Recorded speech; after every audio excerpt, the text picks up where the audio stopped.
Chapter 983. This creation could barely be called the predecessor of the magneto-optical mica jellyfish. Luo Nan had started from the theory of the school of fantasy. He had referred to the database of fantasy mimicry configuration techniques and slowly pieced them together to create it.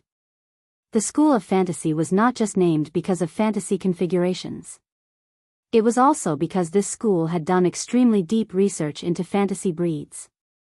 They had even formed a complete and grand system from this.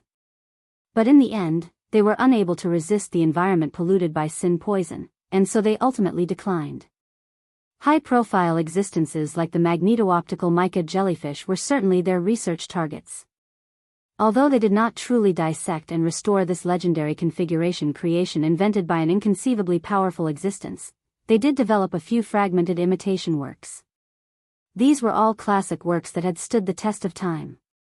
These configuration works were completely worthless under the environment polluted by sin poison. But Luo Nan was not in the light concealment galaxy. He was on Earth right now, so there were basically no taboos.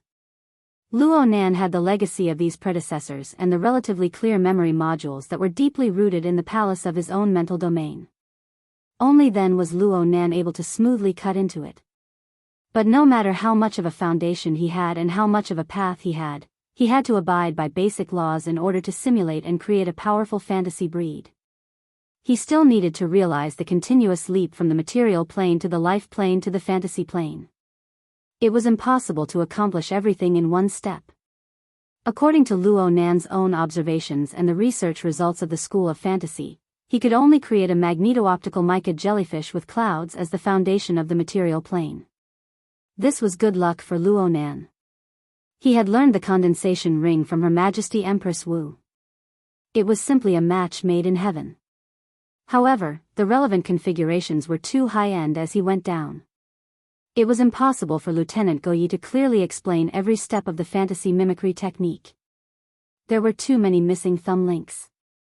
He needed to be like stupid sand and undergo large-scale, rapid iterative experiments and screening. In comparison, stupid sand's paltry 33 generations of artificial choices couldn't even be considered a formality. In fact, stupid sand's lifelike super configuration system was something Luo Nan had extracted from the database of the fantasy mimicry technique. A considerable portion of it was based on the servant army of the magneto-optical mica jellyfish. These demons and monsters were all subdued and even pieced together by the magneto-optical mica jellyfish's soul magnetization power.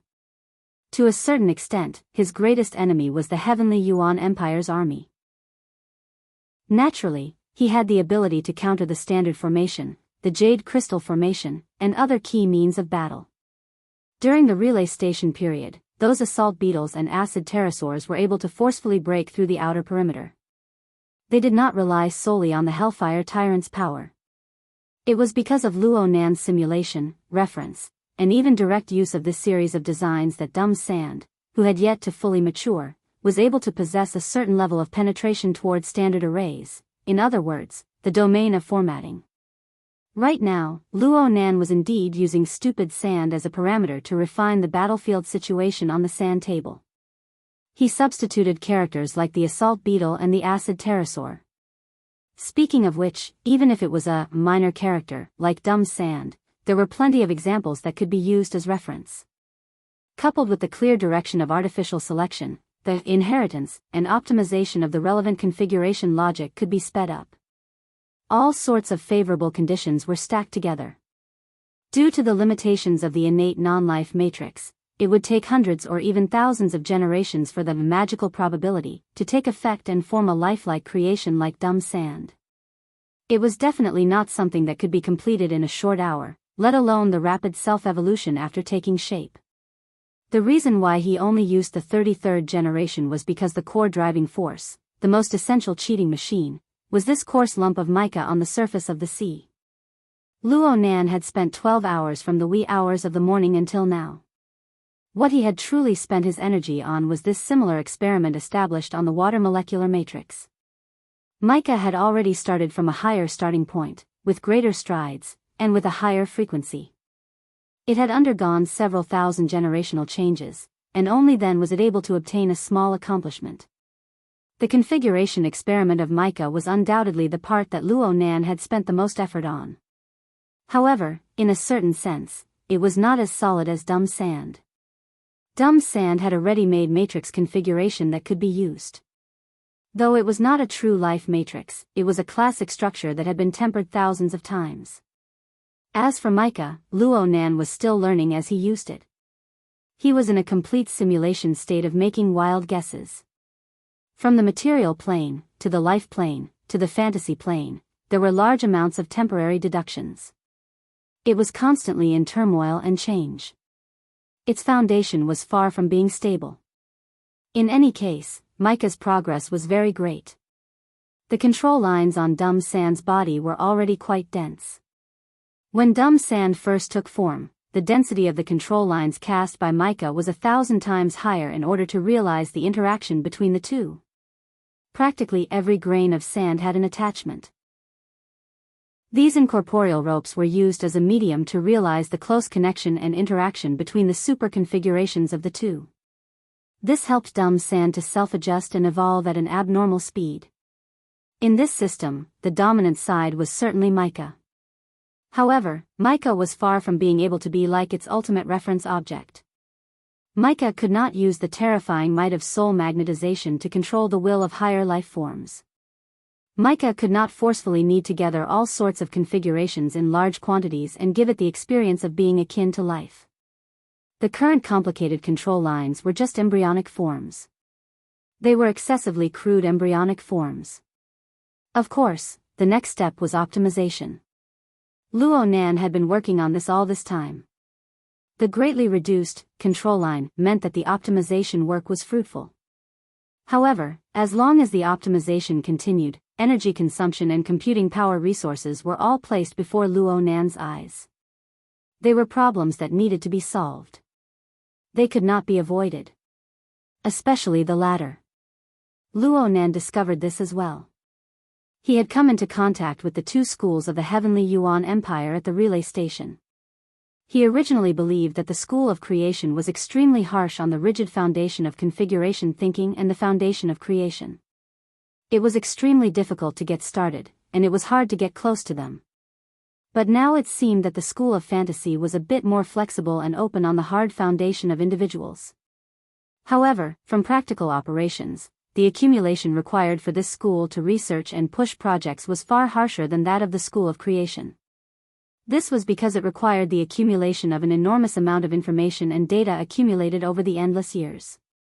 It also required high-quality models and powerful computing resources to organize and utilize these materials. It even required the spirituality and intuition of a genius. Only Luo Nan had the external neuron and its database.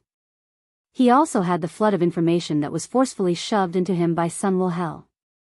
This enormous amount of data was immeasurably large, and it catalyzed the performance of the Innerverse simulator. After experiencing a mystical dream in the simulator, all of these elements, including the memories contaminated by that damned sinful poison, went through a rough reorganization. The heavily chained crow and the wraith sign formed an imitation structure of Sun Will Hell. It formed a continuous resistance against the destructive power of the sinful poison contamination. In the end, it evolved into a boundless dense fog that pervaded Luo Nan's mental plane.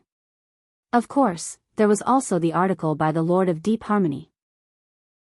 It was precisely the mystical power of the treatise, Configuration, Faith, and the Great Limit, a rational reconstruction of the evolution of history from ignorance to dawn, the magneto-optic mica chapter, that reconstructed a portion of the dense fog on Luo Nan's mental plane.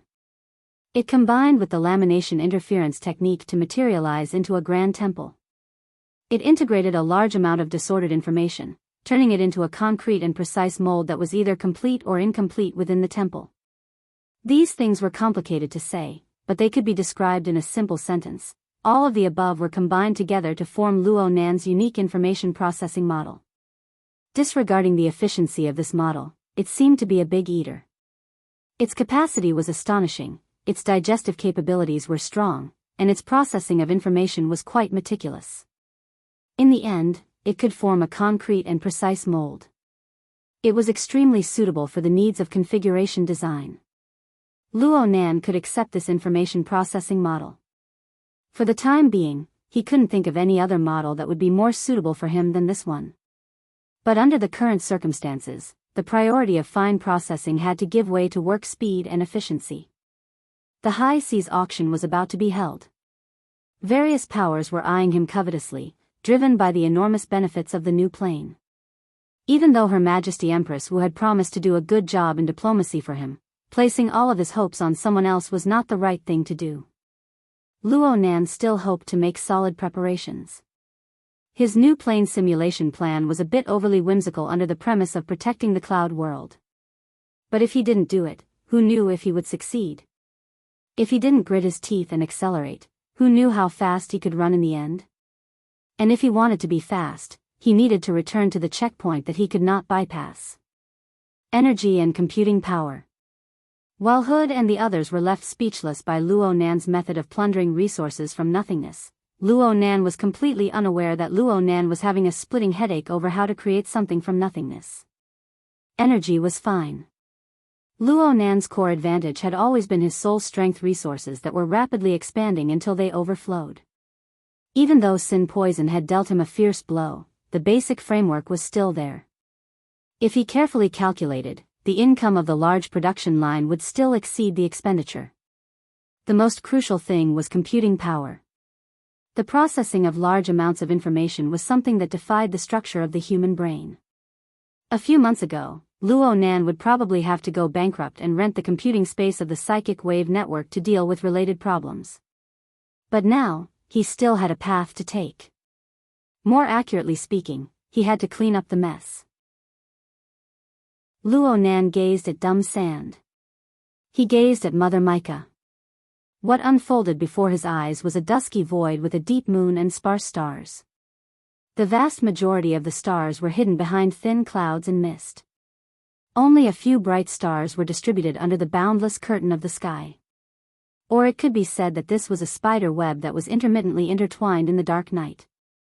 It had been torn to pieces by a certain reckless fellow. Even though it had begun to spit out silk and intertwine again, all that could be seen were a few broken lines of latitude and longitude. Luo Nan let out a long sigh.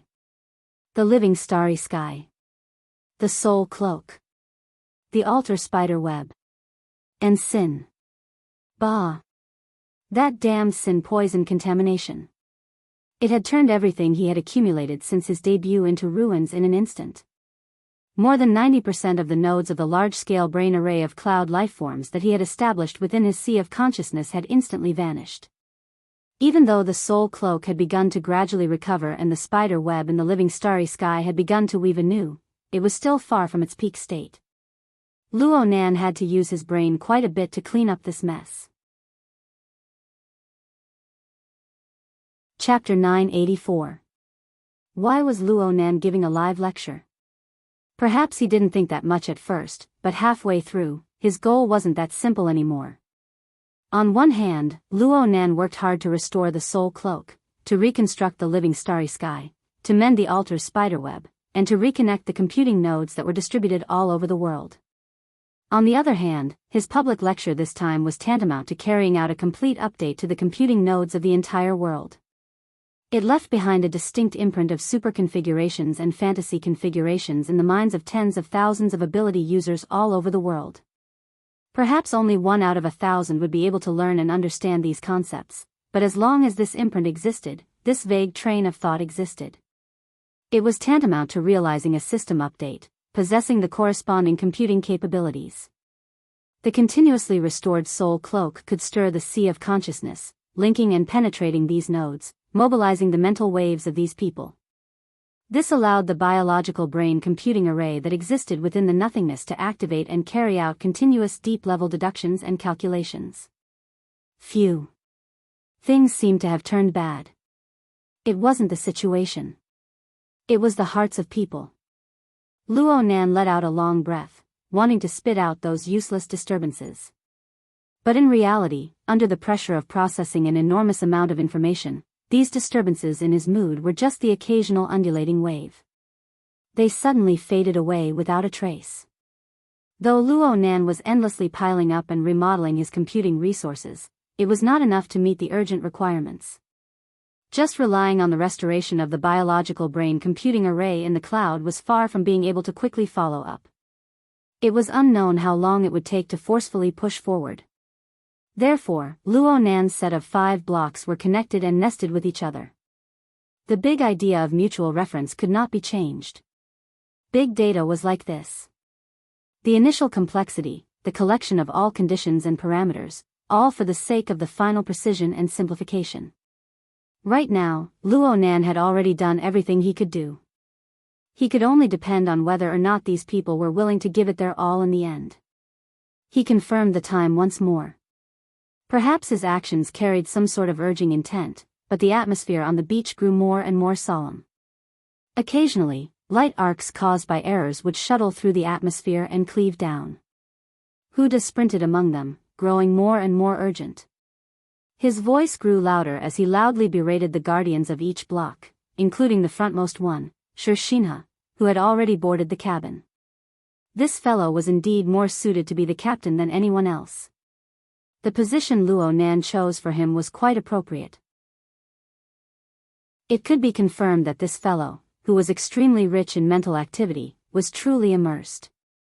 As for the others, whether they were driven by him or cooperated with him, they basically did their best.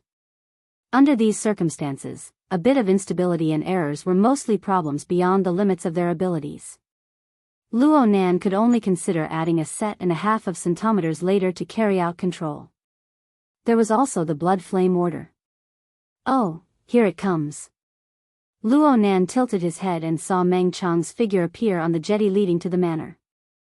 Meng Chong walked over step by step. This #1 expert of the blood flame order's fleshly side didn't pull out a team that could compare to the burners on the beach. He was alone and walked slowly. At first glance, it was practically suspicious of his attitude. However, Luo Nan was able to clearly sense that there was clearly a bubbling mouth of lava that was about to leap out from the body of this person who was slowly walking over. Or perhaps it was better to say that behind this person's swaying and restless aura, there existed clearly in the region of interference between the material and the mental.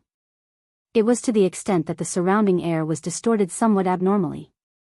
Luo Nan raised his eyebrows. What he saw in this moment was not just Meng Chong. Instead, behind Meng Chong's forcefully suppressed and extremely boiling aura, Meng Chong's body was not complete, but it already possessed what Luo Nan needed. It was a deformed framework of super explosive strength and destructive power. As for why Meng Chong was able to reach this point, Luo Nan could guess. It was most likely because the blood flame order had stirred the lowest layer of the lava lake structure of the blood soul temple of the abyss region with all their strength. This caused the solidified configuration of the abyss region to become somewhat unstable. It had to be said that this was a very extreme yet ingenious idea. Was Mrs. Halder using this method to express the resolute attitude of the order? Or was it to turn the order into a tool on a new level? These distracting thoughts were quickly annihilated. Meng Chong's pace was slow, but it didn't take long for him to reach Luo Nan's side. He just bowed and didn't say much. He just walked forward, wanting to cross the beach region and return to his position. Luo Nan opened his mouth to stop him. Hold on. Meng Chong subconsciously stopped, but his entire body swayed a bit too much. He turned his head in astonishment, and the corner of his eyes split open. Blood spurted out, and a small portion of it instantly dried up and hardened on his face. Meng Chong was completely unaware of it. His current body temperature was certainly very high. Perhaps it exceeded 50 degrees, 60 degrees, or even higher in some areas. It had already far exceeded the physiological limits of a normal warm-blooded animal. His entire physiological system entered a state of high consumption and combustion. In a certain sense, Meng Chong was even more suitable to be called a burner than the people on the beach. Not to mention Luo Nan, even Hood, who was on the beach, discovered the abnormality. He hesitated for a moment before taking the initiative to walk back to observe. Luo Nan didn't care about Hood. He just shook his head at Meng Chong. The price is a bit too high. This capable expert was truly loyal and devoted to the blood flame order, or rather, to Madame Halder. This extreme method caused the Blood Soul Temple of the Abyss region to become excessively turbulent. Meng Chong, who bore the framework of this turbulence, was bound to make great sacrifices. Meng Chong had a train of thought but lacked skill. The application structure was excessively crude, and the internal optimization was tantamount to nothing. All sorts of elements were gathered together to act as the final bearer. It was fortunate that Meng Chong had once passed the trial of the blood flame will. He possessed a certain level of resistance toward this type of extreme power. Only then was he able to walk to Luo Nan alive. Looking at it from another angle, why was it Meng Chong? This was because of the high-level members of the Blood Flame Order in D City. The only one who could withstand the extreme power of the Blood Soul Temple of the Abyss region and not die was Meng Chong. Therefore, it was still Meng Chong who came. As for whether or not Meng Chong could survive until the end of the experiment, it all depended on the will of the heavens. This was no longer a help. This was a kind of sacrifice. Meng Chong didn't need to say anything. Mrs. Halder, Lo, and the others also maintained their silence. But their attitude was self-evident. This showed more weight than Lo rushing to Ban City to be a personal secretary. Even Mrs. Halder's disregard for her life to attack Gong Chi was a bit lacking due to the implications of benefits.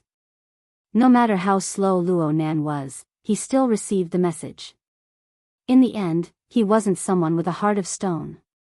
When faced with this sort of situation, even though he knew that the other side was waiting for his judgment, he didn't want to just watch Meng Chong throw away his life. In this world, people like Meng Chong were about to go extinct. Hood walked over at this time. He looked at Meng Chong with amazement. Hood had crossed paths with Meng Chong 2 days ago because of that unlucky bastard Cadman. Hood knew that the fleshly body of this blood flame order was a tough nut to crack. But it was strange. This bro was fine just now. He looked like he wanted to fight them. How did he turn into a human bomb that could explode at any time in the blink of an eye? This bro. If he wanted to fight against them, don't just take a deep breath. Just let out a fleshly firework. This was a live broadcast to the entire world. Luo Nan shot a glance at Hood. This fellow's rich mental activity was not detailed, but Hood was like a buzzing housefly. It was very annoying. Because Hood was an outsider, Luo Nan thought for a moment. He didn't directly tell Meng Chong things like, if you want to live, then do this and that. Instead, he told Meng Chong one thing. The aura on your body is too intense right now. If you directly go over, the beach will most likely turn into chaos. That makes sense. Hood fiercely nodded in agreement. Meng Chong slightly adjusted his aura. He turned his gaze to the side and roughly observed. He nodded slightly and spoke softly, then I'll go around. His voice was very low and weak, but there was an abnormal reverberation to it. It showed the unstable state of the fleshly body. Luo Nan didn't listen carefully. He simply interrupted, just fly over. I'll give you a hand. He didn't wait for Meng Chong to come back to his senses as he spoke. He simply extended a hand and pressed down on Meng Chong's shoulder. Hood's eyes went perfectly round from the side. He wanted to see how Luo Nan would act. At least 100 meters. Luo Nan spoke before he could finish his thought, go. There were no sound or light effects. In fact, Luo Nan didn't do anything at all. It was just that the Wraith sign, who was earnestly playing the role of Sun Will Hell with the heavily chained crow, responded to Luo Nan's thoughts. Its ugly face turned, and its 6 heterochromatic pupils shot out demonic light. The light penetrated the boundary between the mental and the material to circle around Meng Chong's body. The other Blood Soul Temple, which once belonged to the sacrificial tool mold of the Blood Flame Order, was subdued within the Wraith Sign's body. It instantly resonated with Meng Chong. An array of bloody light that was hard for others to see was cast down. It went straight for Meng Chong's head. With Luo Nan's control over the Blood Soul Temple of the Abyss District, the two sides wouldn't be in any conflict. This misty and strange power cut in like plucking a bowstring, like beating a drum. It caused Meng Chong's limbs and bones to buzz and tremble. It also caused the energy of his entire body to go out of control, and he suddenly burst forth. Meng Chong himself was still in a state of dizziness and shock. He was completely unaware that the power that had gone out of control had already spread out of his body. It formed a circle of bloody red flame light that was visible to the naked eye. The light rippled and circulated, dazzling with radiance. Even someone like Hood, who had gone through professional training, subconsciously narrowed his eyes when the intense light pierced him. The sound of the wind whistled in the blur before his eyes, and a wave of heat assaulted his face. Hu Degang instinctively made a defensive action, but he already felt something was wrong. When he focused his eyes and looked again, Meng Chong's figure was already nowhere to be seen in the area of the sports car camp. Hood was startled. He turned his head to chase after Meng Chong, but he saw a bloody light fly down from the beach directly across from the sports car camp. It landed right in front of the exoskeleton of the deep blue walker that had stood there for a long time. In the blink of an eye, the bloody light turned solid, revealing Meng Chong's somewhat swaying figure. He stood in the position he should have been standing. However, the bloody light that expanded outwards didn't ease up just because Meng Chong had arrived at his destination. Meng Chong was still searching for the feeling of balance after flying through the air. It looked like he didn't notice at all that the bloody light of flames swayed outside of his slightly swaying body. From time to time, there would be flame tails and jets that flew outwards, forcefully twisting and curling around without dissipating. These distorted flames and the ripples in the air that were being roasted by the high temperature were like a freehand artist casually splashing ink. After a few sweeps, they seemed to draw out a malevolent silhouette of nothingness. At first glance, the lower half of the silhouette seemed to be embedded into Meng Chong's waist. The other half was roaring soundlessly under the illumination of the flames. It struggled and tore. It seemed as if it could break free from Meng Chong's body at any time and wreak havoc on the world. Chapter 985. That fellow. Hood's right eyelid twitched violently. In an instant, he felt as if he had returned to the scene of the most unbearable mission from 2 days ago. Although it was mainly a remote image at that time, separated by half the Pacific Ocean, the result of him being so close to Cadman at that time was that the smell of burning flesh and lava still lingered in front of his nose. He is allergic. Damn it, you guys really didn't try to hide it at all? Not too far away, Luo Nan was stroking his chin as he evaluated. It's an unexpected fit. It doesn't seem to be an influence from later on, but the effect is quite good. Hood hoped that he could understand, but he didn't dare to. In fact, he really didn't understand. He just felt that the scene had once again exceeded the scope of his expectations. There was a bit of a commotion on the beach, probably because of Meng Chong's super flashy entrance. Luo Nan frowned, and his gaze quickly turned over. Without further ado, Hood stood at attention again. I'll go and suppress them immediately. As he spoke, he fled as if he was fleeing from a calamity. Luo Nan's eyebrows didn't unlock. It wasn't just the burners on the beach that were in turmoil. In his previous lectures, he had talked a lot about the theory of superconfigurations and demonstrated experiments. This could only be considered a one-man show. For the vast majority of people, and even for some of the extraordinaries watching from the side, there was no room for them to ponder over it. All they had to do was follow his train of thought. Regardless of the format, everyone obediently watched the live broadcast. The problem was that aside from the Wraith sign, the source of Luo Nan's effect on Meng Chong, it would be hard for anyone else to match up to him. A considerable portion of the other functions had already been revealed, the specific interferences between body and soul, as well as the ready-made and familiar rule framework. It was truly someone's cup of tea. Moreover, in terms of visual effects, it was full marks for stimulation. Luo Nan squinted his eyes. If the demonic outline 100 meters away were to be brightened up and give it a bit more texture, then it would be the mushed-mouth ape without a doubt. Didn't you see Hu Dedu's bitter and hateful face? The Wraith sign's actions were a little deceptive. Luo Nan didn't care. It was just that the Blood Flame Order was bound to Mr. Mo before this. It was one thing, but if they were to be directly linked to the new plane, then they would have a headache in the future. Troublesome. Luo Nan grumbled in a low voice. He wasn't talking about future troubles. Instead, he was talking about the extraordinary level probing power drifting in the periphery. It was not easy for them to discover something that was both familiar and sensitive. They were too excited, and they gathered too close to the beach, especially to Meng Chang's side, which destroyed their original tacit understanding, if there was any tacit understanding at all. Such an action had already caused substantial interference to Luo Nan's experimental progress. During the days of fierce battles at the relay station, with the Sin poison keeping watch, when had there ever been any interference from the mental plane? There was also Meng Chang's side.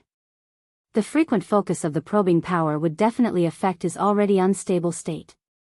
If he was not careful, he would really become a bloody firework. Luo Nan originally wanted to make a few more adjustments to stabilize the state of all parties.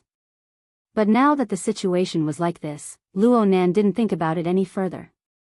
He closed his eyes and let out a long breath. At this time on the beach, Hu Digang kicked the butts of two startled fellows in the back row. He displayed his reprimand by shouting a few times. Then he turned his head to the side and stole a glance at Luo Nan's expression. Of course, there were no valuable details. But he didn't dare to relax. He raised his voice even higher. Which part? Coastal defense? You're a proper soldier, yet you have the face to mention it. The blood vessels in the forehead of a certain second lieutenant of D City's coastal defense army, who had been yelled at by Hu Digang, nearly exploded. But a mistake was a mistake. Hu Digang helped him sort it out step by step. He forcefully swallowed his temper. Actually, Hu Digang knew that this fellow had the face of a pirate, but he was still making a big fuss. This fellow even stole Hu Digang's lead before. Hu Digang was doing this on purpose. He was able to obtain a bit of pleasure from the other's reaction in order to mend his wounded heart. Hu Digang was happy. He was just about to move on to his next target when the energy structure on this side clearly became chaotic. He flew into a rage and kicked over, causing Wilson to stagger. What the hell are you doing? Wilson didn't get angry. He didn't shout. He didn't even cast his gaze at Hu Digang. Instead, he looked over Hu Digang's shoulder and cast his gaze at an area even further away. Hu Digang's heart trembled, and he suddenly turned his head. He didn't find his target on his first try. His first impression was the strongest. He thought that Meng Chong, who was at the forefront, had sent out a demonic moth. He discovered that this wasn't the case and shifted his gaze. Only then did he lock onto the correct target. Sandball. The sandball that was floating in the center of the central axis, acting as a ruler, escaped from everyone's control. It began to float upwards until it reached a height of around 10 meters. It was like a dim star that replaced the sun that was mostly obscured by the fog. It hung above the beach and above everyone's heads, silently rotating. All of the syncopators seemed to revolve around it as well. Of course, this also included the complicated flow of energy and information connected to it, as well as the entire structure of the formatting domain. On the beach, the burners who were directly involved felt the most. In their days, the sandball was like a deep demonic eye. It gazed down and imprinted an ice-cold pressure on everyone's hearts. The sandball didn't have any pupils, but the complicated and constantly changing patterns on its surface seemed to be able to form a similar pattern at any time, rotating and flowing. Who knew where it was facing? At this moment, no one made a sound. The entire beach was silent. As the only outsider in this area, Zhang Yingying was already having a hard time with the continuous changes. She subconsciously sucked in a breath of air, and a chill ran down her spine. The beach where her biological son was located had inexplicably become extremely unfamiliar. How could she not know that the situation had now entered a critical juncture? But what should she do next? Just as she was in a dilemma, she heard the sound of an engine. The motorboat that she had piloted to charge onto the beach had drifted back to the coastal area at some unknown time. It started inexplicably and emitted a low noise. How could she not know what was going on? She clenched her teeth and brandished her fists at her biological son, who was crawling with his head lowered. She didn't say anything more. She stepped on the seawater, flipped over, and boarded the motorboat. She sped along the coastline and circled far away. As for the live broadcast, who cared about it? Just as Zhang Yingying sped along the coastline, the gray fog on the surface of the sea seemed to receive a new wave of sea wind. It began to slowly surge upwards, and its front end nearly crushed the edge of the beach. In the next second, Meng Chong, who was standing in front of the deep blue Walker experimental machine due to the extremely eye-catching effects of the dazzling light and shadow, suddenly shrunk his swaying body. A low, hoarse roar was squeezed out of his throat. Bloody flames soared, and the incorporeal image within seemed to want to tear apart Meng Chong's spine as it struggled to jump out. Meng Chong's body made a corresponding response. It clearly swelled up by a large circle, like a cage that grew with the wind. It forcefully imprisoned the demonic image. But looking at it from another angle, who would dare say that this wasn't an even deeper fusion? The abnormal swelling and deformation of his muscles and bones caused Meng Chong to be unable to maintain his balance any longer. His body fiercely leaned forward. Since the deep blue Walker experimental machine was close at hand, he naturally extended his hand and pressed down on its ice-cold outer armor. He cut a very sorry figure. The problem was that Shi Xinhe, who had been confused by a series of obvious and obscure unforeseen events within the cockpit, nearly let out a blood-curdling shriek in this instant. The manic heat penetrated through the thin outer armor, which wasn't up to wartime standards, with a rumble. In that instant, it was as if the cockpit had been flooded by a terrifying molten iron. His body and soul felt as if they were about to turn to ashes in the blink of an eye. Shi Xinhe didn't even need to react in his brain. The deep blue platform's self-protection mechanism had already displayed its effect. The format of fire and even the format domain automatically triggered a counterattack mechanism. A dazzling white light burst forth from within and without the metal exoskeleton. Scarlet flames and white light clashed in an instant. After a short struggle, neither side was able to do anything to the other. They sank and erupted. In the blink of an eye, the area of the beach where the two stood exploded with a rumble. Light shot into the sky. The enormous amount of water vapor that Luo Nan had left behind at the front of the beach was completely annihilated the moment the two sides clashed. The powerful shockwave wouldn't slow down because of this tiny obstacle. Instead, it rapidly spread out with an even more intense momentum under the powerful pressure of the second wave of colliding forces. Holy crap! What's going on? The shockwave from the front of the beach struck over, setting off a low-intensity sandstorm. Only now did Hood, whose face was covered in sand, truly understand the meaning behind some of Luo Nan's previous words. For example, the beach will be a bit messy in a bit. For example, we absolutely can't let any shockwave enter this circle and damage the sports car. He turned his head to look at Luo Nan. Within the sandstorm that filled the sky, Luo Nan's face became exceptionally blurry. It was impossible to see what sort of calculations Luo Nan was making. I knew this bro was going to cause trouble, but this is the situation from the start. Are you sure you can control the situation in the end? Maybe you really can control it. This was because Hood saw it. Although the words on the front of the beach were annihilated in the first instance, the words were also condensed from weak water vapor. They were distributed in various areas, and the numbers on top of everyone's heads. The words were actually clear and distinct within the sandstorm raised by the shockwave. This was too much. Hood didn't know why a good experiment, a live broadcast, had suddenly turned into this. Could this be the result of Luo Nan's experiment? What in the world was he trying to deduce with this sand table? Hood couldn't help but turn his head once more. Unfortunately, he was destined to be unable to substitute himself in Luo Nan's point of view. He couldn't see the truth that existed in another dimension. Luo Nan leaned against the sports car. He faced the sweeping sandstorm and narrowed his eyes. From his perspective, everything before his eyes appeared excessively simple and crude compared to his memories. Some of it even reached the point of absurdity and ridicule. But so what? Countless specious configurations joined together, collided, tore, and shattered as they struggled to reconstruct and reappear. Gradually, the appearance of his memories was restored. Before his eyes was clearly the awe-inspiring pass of the base. It was the surging and raging flames. It was the slave army that swarmed and pounced. It was the towering mountain of clouds that transcended his perception, yet it could topple down at any time. Chapter 986. When Zhang Yingying circled around the dangerous coastline, she threw away the jet ski and arrived by Luo Nan's side while gasping for breath. Zeolite Beach, the somewhat famous high-class private resort beach in T-City, had already changed beyond recognition. In the forefront region, Shi Xinhe piloted the Deep Blue Walker experimental machine and Meng Chong, who was practically burning from head to toe. Both sides were warrior types, especially Meng Chong. He could be considered a powerful fleshly expert.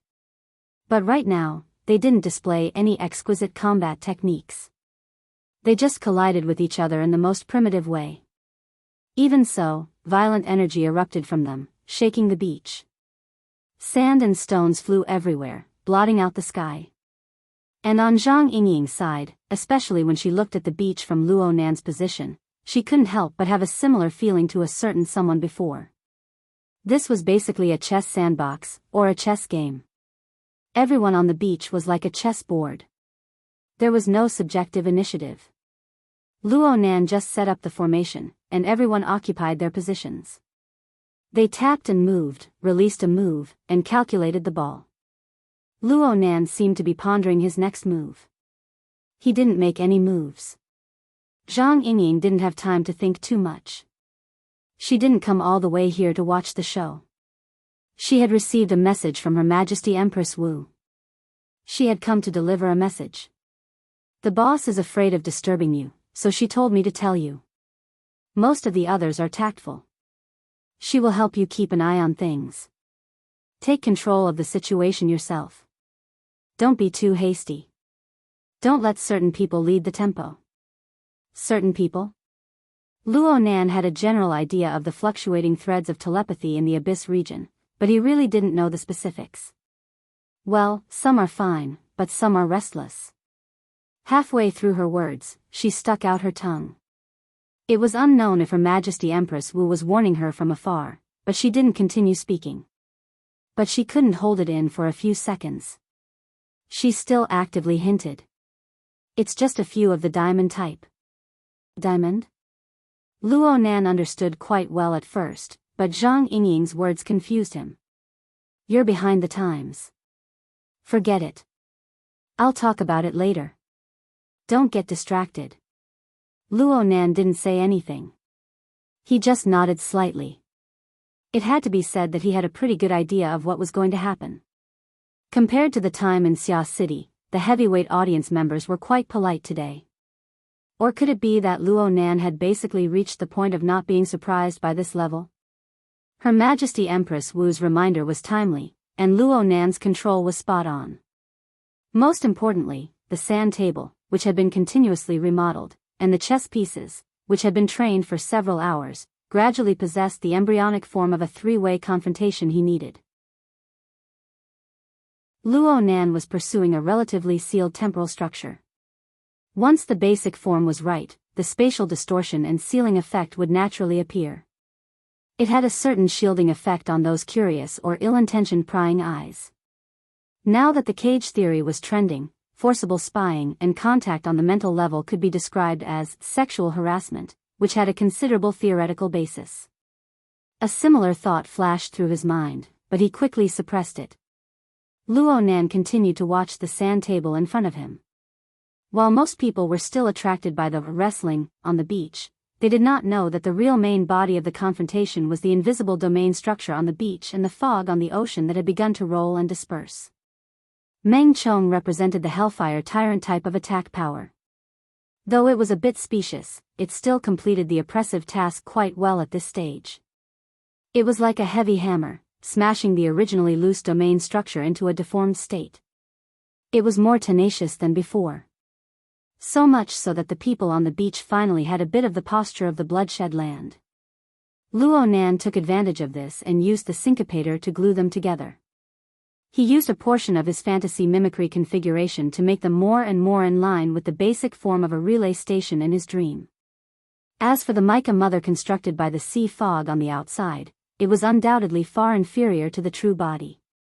It was this disparity that caused the collision between the two to produce a serious deviation from the appearance in Luo Nan's memories.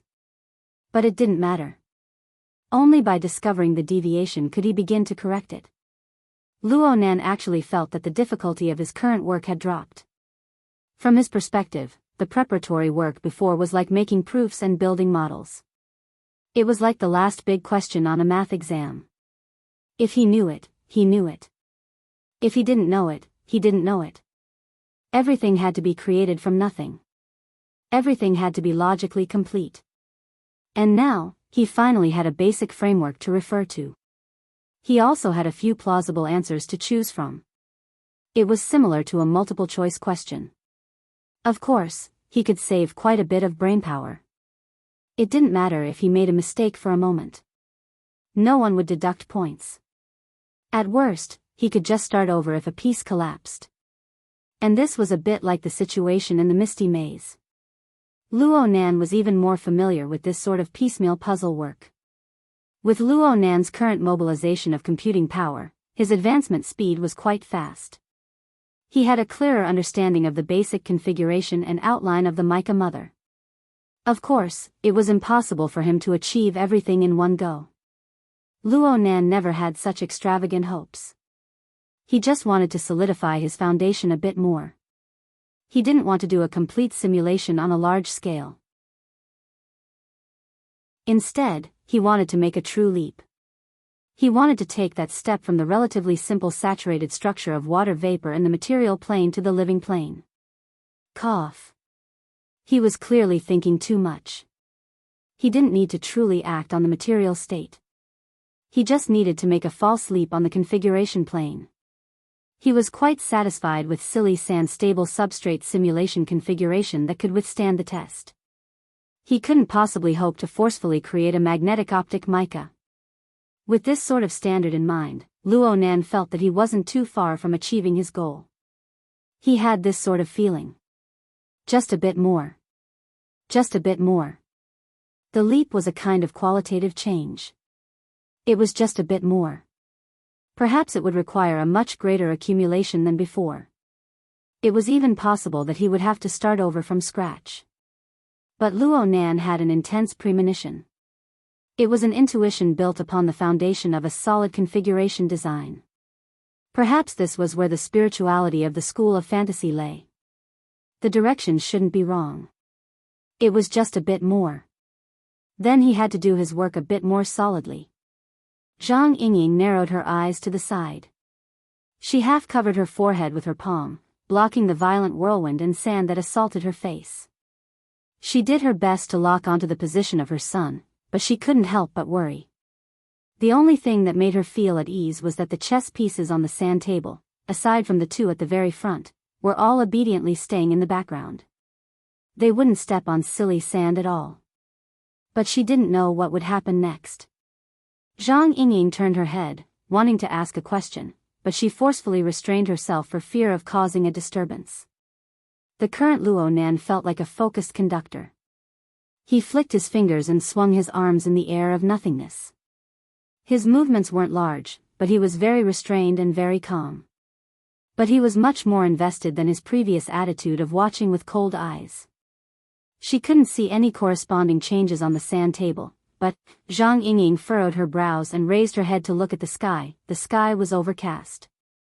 The sun had been able to barely pierce through the layer of mist and clouds, showing off some of its existence. But after the whirlwind of sand and pebbles, the sun was completely hidden behind the layer of clouds. Actually, the boundaries of the cloud layer were nearly impossible to see. There was only a gloomy, leaden expanse. Zhang Yingying could still feel that the humidity of the atmosphere had clearly increased. The air pressure was dropping as well. This should be a process of continuous development. It was just that it had been suppressed by the momentum of the sweeping sandstorm earlier. It was only now that it was barely manifested.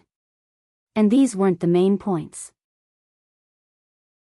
Zhang Yingying discovered that the most crucial factor in this series of changes was thunder. She muttered. She wasn't too sure because the vibrations in the atmosphere were far too weak.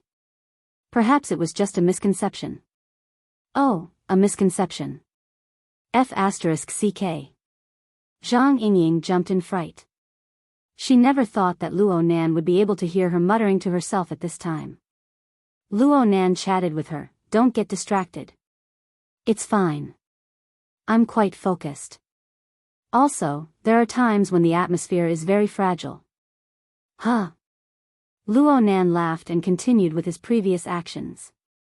It looked like he really was quite relaxed. A few seconds later, he even pursed his lips and began to whistle. He clearly didn't have much technique.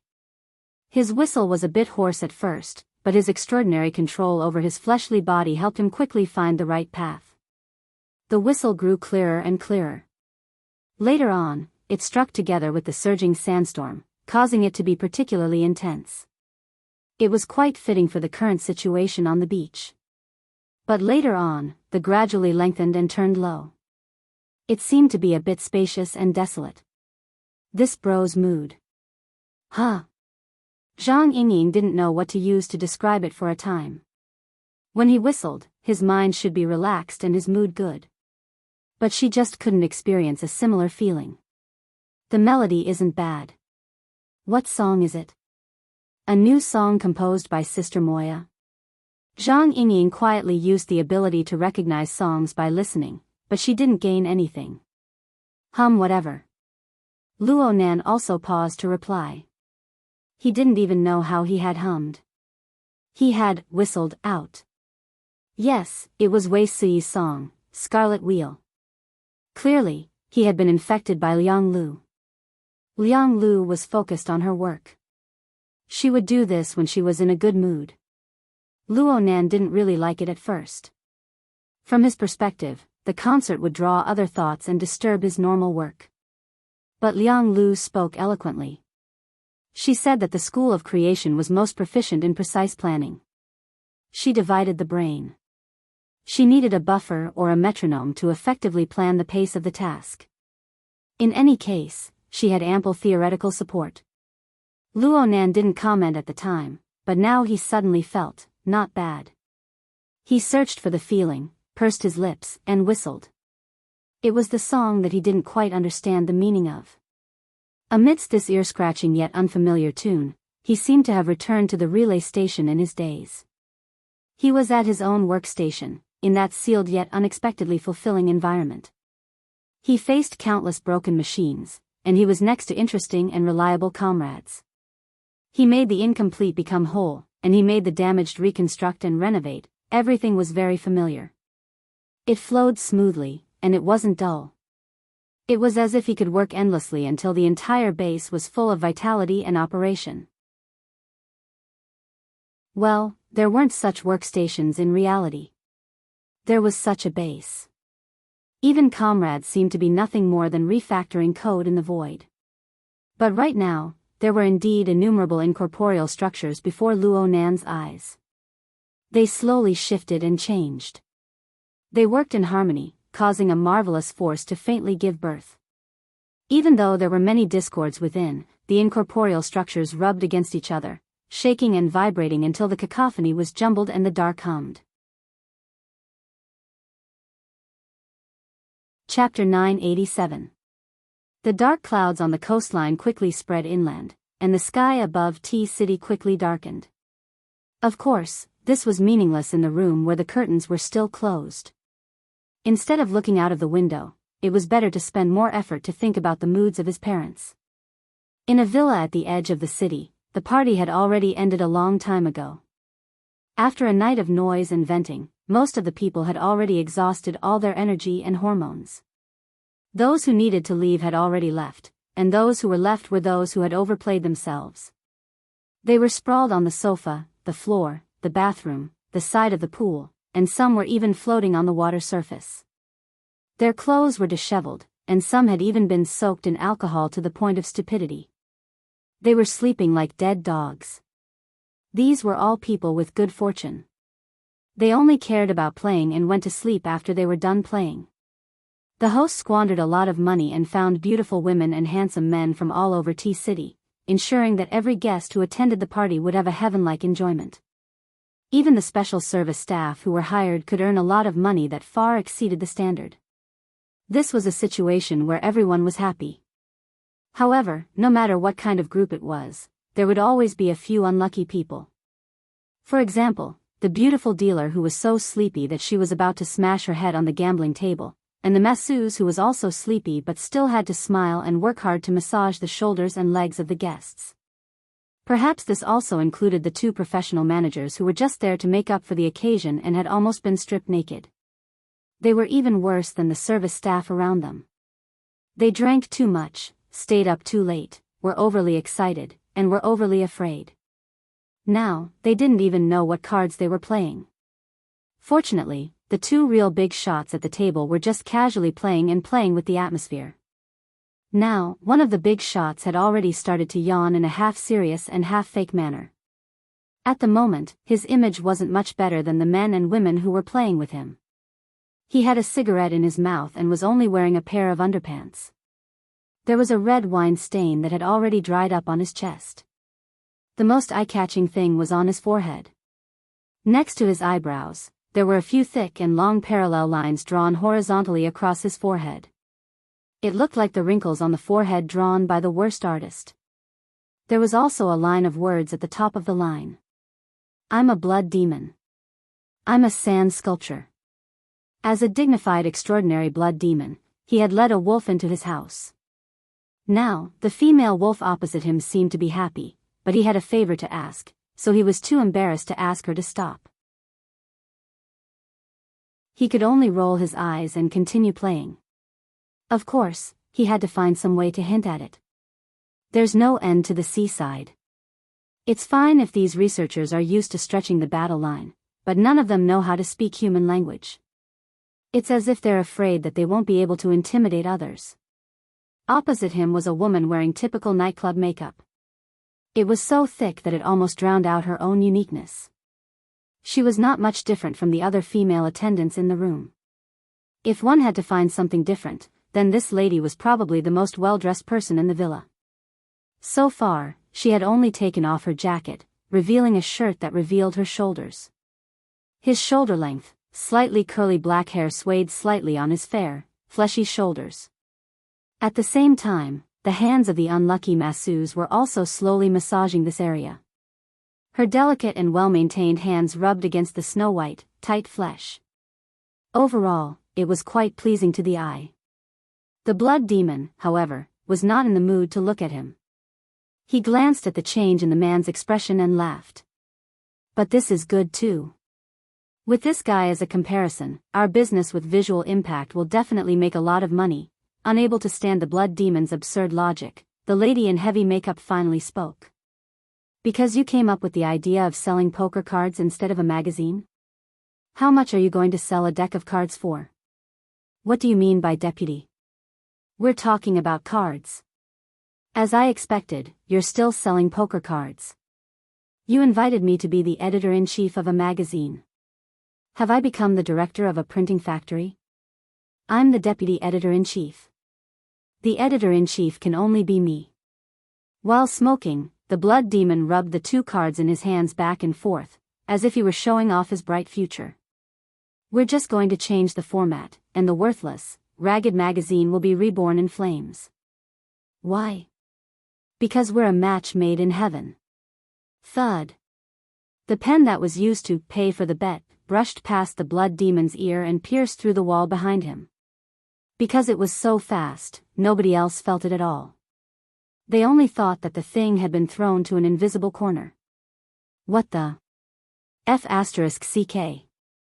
The blood demon instinctively wanted to curse, but when he saw the cold, disdainful glint under the thick eyeshadow of the other party, the latter part of his sentence was blurred.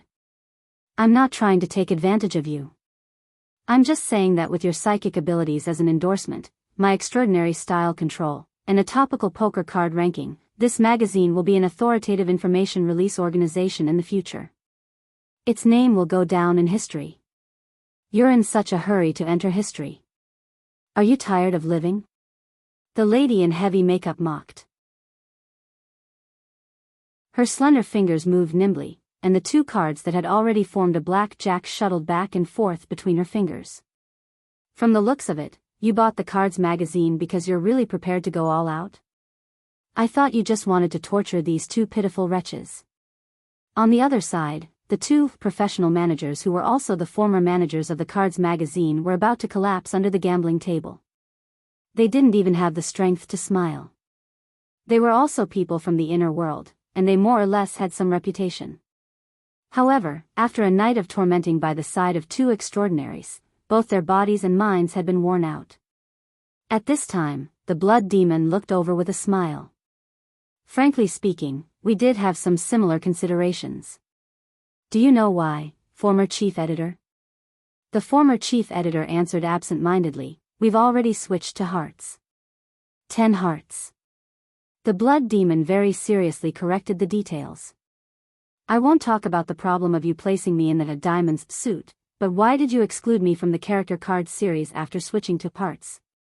And it was behind Marlon. Are you expressing your dissatisfaction? There are 80 to 90 extraordinaries in the world, and you only chose half of them. That's already bold enough. You arranged seats for everyone and made it even fatter. In the end, you even expressed such obvious discrimination in the seating arrangement. Do you have a severe fatty liver? If it weren't for me, Lord Blood Demon, disregarding my reputation and coming out to turn the tide, to what extent were you prepared to magnify this directional error? This wasn't the first time the two, former editor-in-chief, had heard the exact same words.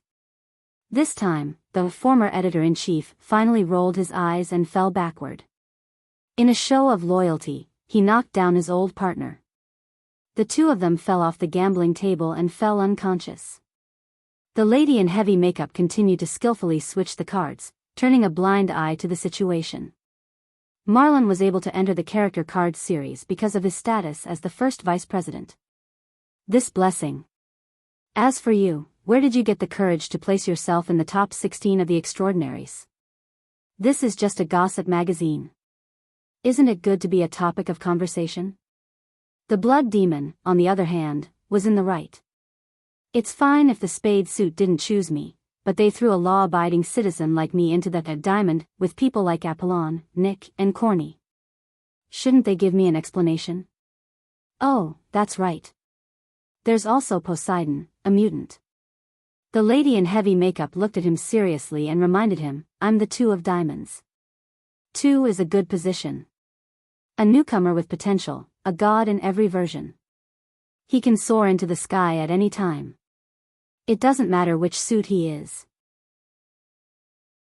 Just like the 4 aces, aren't they exclusive to the 4 leaders of the 3 churches? The blood demon blinked in reply. Of course, if you really mind, that's even better. We'll immediately form an Avengers alliance and take this shitty magazine. Sorry, I don't step on shit. It's just a description. This is a career. A great career that reshuffles the cards in the world.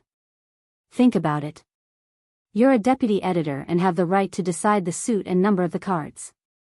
Don't you want to change the position of some people? The blood demon hid the cards in his hand completely and winked at the other side. Think about it. You definitely have your own ideas. That's true. For example, the old witch has done so many bad things in the dark. Why should she be in the plum blossom sequence and be a spiritual grandmaster, while I have to be on the same level as a mutant? Ha, ha, ha. Anyway, that's right.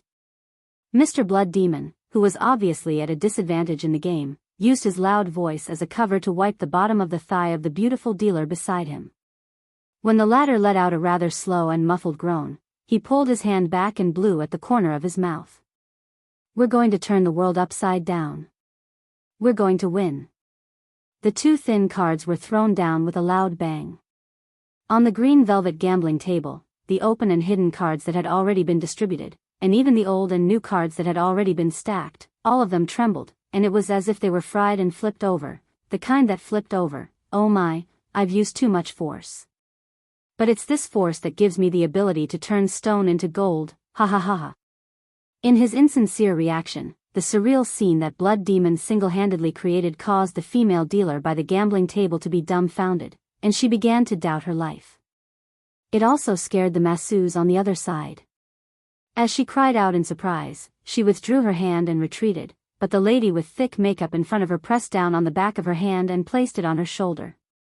The masseuse's right hand was grabbed, and she quickly reacted to the situation. "I'm sorry, Madame Mora." As she spoke, she tried to withdraw her hand, but Madame Mora, who was in front of her, pressed down on her hand with surprising strength. She even had the extra strength to use her thumb to gently caress the back of her hand. The masseuse was a little surprised, but she could be considered to be experienced and knowledgeable. She immediately made the most professional choice. As if nothing had happened, she even put back her left hand that she had already withdrawn and continued with her previous work. As for what would happen to the nature of her work after this, it was not something that she could control. Generally speaking, she did not reject having sex with the female clients she served, as long as the money was sufficient. For a client like Madame Mora, who was not bad-looking and whose skin was so good that it was against the rules, it was practically an extra privilege in the workplace. Even though everything before his eyes was a little magical. Why, only a little? Chapter 988. The masseuse was a little absent-minded. Perhaps it was because of this that she felt something extra in her hand. It was sensitive and enjoyable. There was also an indescribable sourness that stirred in her hand. Right at this moment, Madame Mora's voice traveled into her ears again. "Our physiques are very similar. We are both of medium height, but our bodies are fit, huh? Lipstick is the same color, and perfume is similar. Perhaps we have the same hobby. Do you like to work out?" Madame Mora casually played with the cards in her hand and threw them back onto the gambling table. She looked like she could not be bothered to communicate with the owner, who had no gambling ethics, but her interest in the latter part of the game increased. With the magical scene in front of her, the masseuse could not help but feel a little nervous. "Working out?" "Ah, yes. How many times do you do your maintenance every week?" Two times. Your makeup is not bad. Which type of sunscreen do you use? Foundation? Hair removal fluid? Bra?" The series of questions completely confused the masseuse. The question that could have been easily answered had now become a stumbling block. At the end of the day, these were all female instincts. In the end, she still managed to finish answering. Madame Mora nodded. "You're really diligent. Unfortunately, other than deceiving yourself, there is no other effect." The masseuse was speechless. Blood Demon cackled at the gambling table. "You're doing this again." "I'm just stating the facts. Clear lines, big pores, lots of color spots, a lot of oil, oh, and body hair and body odor. Sorry, I'm just that sensitive. Especially since you look a little like a middle-aged woman I know." Mora's thumb rubbed the back of the masseuse's hand all the way to her wrist before she let go. In the end, she even shook her hand and shrugged, making the exposed areas of her body more dynamic and lively. She also made a perfect counterexample. "Are you envious? Clean, cool, soft, and flawless. Are you jealous? Once you lose your youth, you can never get it back. Before you have the time to fill your heart, all the actions you take after that will only be meaningless struggles in despair. You will never be able to achieve the goal that you're envious of and jealous of. You can't even hope for her to sink to your level. In this case, it's right to be jealous. Rich psychological activities are the highest level of your body and mind. Of course, it will never satisfy you. It will only become a joke to others, such as me." The masseuse stood there dumbfounded, momentarily forgetting to be angry. She had no idea what to do next. The Blood Demon rolled his eyes. "What are you talking about? He's been through a lot. Even though he's no match for you in every aspect, he might be mentally stronger than you. If I had known that you were still so vile, I would have found an ability user for you. It would be best if it was a physical one." "Oh. Didn't you say it before? Mortals are unsightly, awakened ones are starting to improve, architects are barely decent, and extraordinaries are only cute. The problem is that my business here has just started, so I can't get Wu Jiong to massage your shoulders, right? That's a very good hope. Emola laughed loudly. Her dark red lip gloss and snow-white teeth formed an extremely beautiful visual effect. Even though she did not have the reserved demeanor of a woman, she was the side that the blood demon admired the most. However, Emola quickly shook her head. Compared to a metal rock that I can't bite through, I'd rather find a more tender one. A boy is fine too, as long as it tastes good. Hee hee, you must have been dumped by a martial monarch, and you just haven't found the cooking method yet. So you've taken a fancy to the most tender extraordinaries? Not so long ago, you were the synonym for tender. Tender? You're talking about Luo Nan? Emola extended her hand and waved at the blood demon. The blood demon understood and flicked a cigarette over. Originally, it should have been the masseuse's turn to display her value, but the latter was completely lifeless. She had no reaction at all. Emola didn't mind. She held the cigarette in her mouth, and the tip of the cigarette automatically lit up without any movement. This is a new dish that's still endlessly adding ingredients to the pot.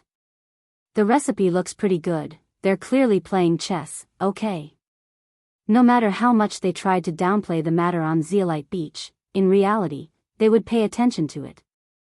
The only difference was the depth of the matter. Let's not talk about other things, but the method of stimulating the blood flame order is really quite interesting. The pattern is novel, and the posture is beautiful. The blood demon wanted to have a good discussion with Emola. Why don't you give him a segment or something? Speaking of which, he's also a psychic. Wouldn't it be easier for you to make a judgment? After all, the newest edition of the poker game, the magazine, was about to be released into the market. How to position the rising star that came out of nowhere would determine the authority of the ranking to a large extent. Even if he was playing, authority was necessary. He forcefully bought the magazine for fun, not to act like a clown.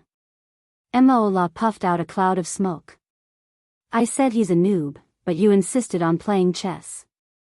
Fine, he can also be considered a chef, an interesting chef.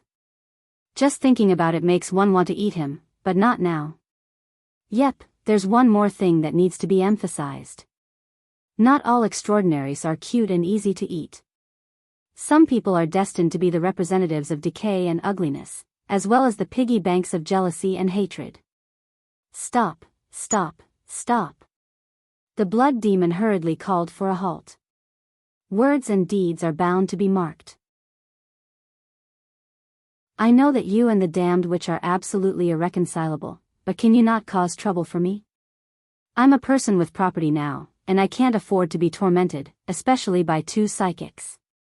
She's far away in Bu City, but her disciple is in T City. You can go and torment him to vent your anger. The Star Witch is also in T City. That's quite filial. Also, I didn't say it was her. You said it. Emola took a deep breath, and the cigarette in his hand burned to the bottom. He then puffed it out, and the smoke was like an arrow, hitting the blood demon's face. He then stood up. Unfortunately, I'm just passing by and can't stay for long. I'm leaving. The blood demon did not mind, but he found it strange.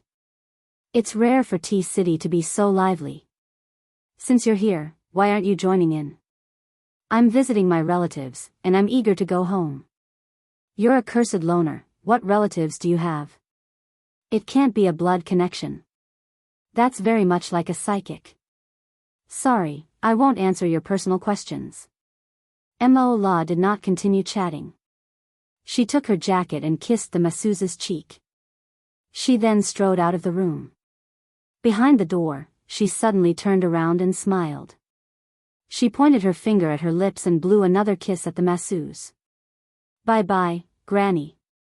I hope there's another person who hates me in this world. After she finished speaking, her figure flashed and disappeared in the blink of an eye. F***CK. The blood demon finally came back to his senses. He jumped up and wanted to run, but he was still too late. The restraints that Imola had placed on the masseuse previously broke silently due to the time limit and the strength of the restraints, and the last of the spirit waves spread out. The sinister thoughts that came from an unknown and distant region were like mushrooms that grew rapidly on rotten roots after rain. They quickly appeared on the masseuse's body and moved her eyeballs slightly in their sockets. She looked over coldly. Damn it. The blood demon cursed in his heart, but he quickly controlled his expression. He smiled widely at the masseuse, who had become a temporary parasite. Granny Wu, why are you so free to come over?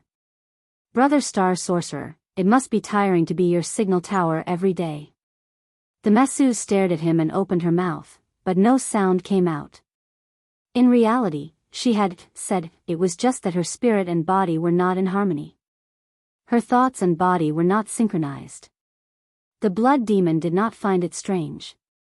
Even if this damned witch was the strongest shaman in the world, it was too difficult for her to break through the restrictions set up by an extraordinary shaman and control an unfamiliar body from such a long distance away.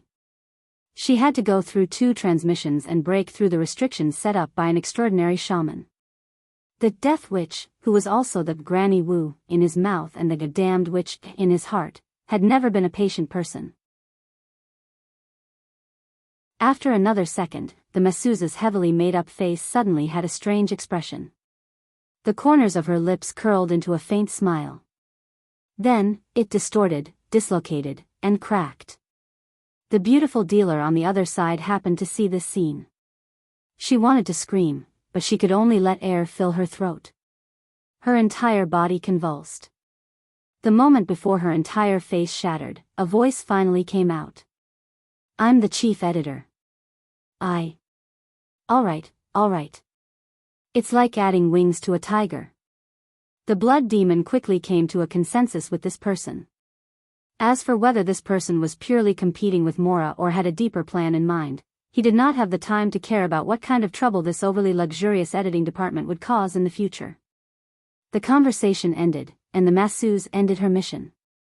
The result of being dominated by supernatural powers was that his entire face and even the skin, flesh, and bones above his chest were abruptly torn apart. He was like a rotten watermelon that had been slashed by the wind saber technique. His body fluids gushed out, and he fell on the table. The beautiful dealer's scream finally broke through her throat. She staggered backward, but her 12-centimeter high heels could not support her trembling body. She fell to the ground on her, but after taking 2 steps. Her scream was also dispelled. She could only use her hands and feet to retreat with all her might. She wanted to widen the distance between her and this terrifying scene and the terrifying person. The blood demon did not even bother to bat an eyelid. He only extended his hand and wiped his bare chest. As expected, there was some blood on it. He sighed, licked his lips, and tasted it. It's sour. He spat out a mouthful of saliva, extended his leg, and kicked the unconscious former chief editor who was splashed with blood. Hey, wake up. My chief editor's office is going to be changed into the president's office. It's urgent. When this moaning person came back to his senses, the blood demon turned around and looked at the messy gambling table. All right, the number of people who hate you doesn't increase, and the business isn't losing money or earning money. I'll just treat it as having some fun. Mora, who was far away, probably could not hear him. The blood demon was just saying it casually. He sighed again and turned to look at the beautiful dealer who had already broken down. He put on a very honest smile. Don't be afraid. I'm not as serious as Mora. I don't mind meat or vegetables. Since it's already like this, why don't we just let loose and have some fun? The heart-wrenching screams were destined to be unable to go beyond the walls of the villa. However, the spirit waves released by extremely terrified and despairing people were sharper than any sound waves to sensitive spirit mediums. On the street, Emola, who had his hands in his pockets and was walking leisurely, pursed his lips at that moment. His gaze was cast toward the sky, looking at the gloomy clouds. He was also trying to capture the dark region that vaguely existed at a deeper level, as well as the buzzing noises that seemed like an illusion.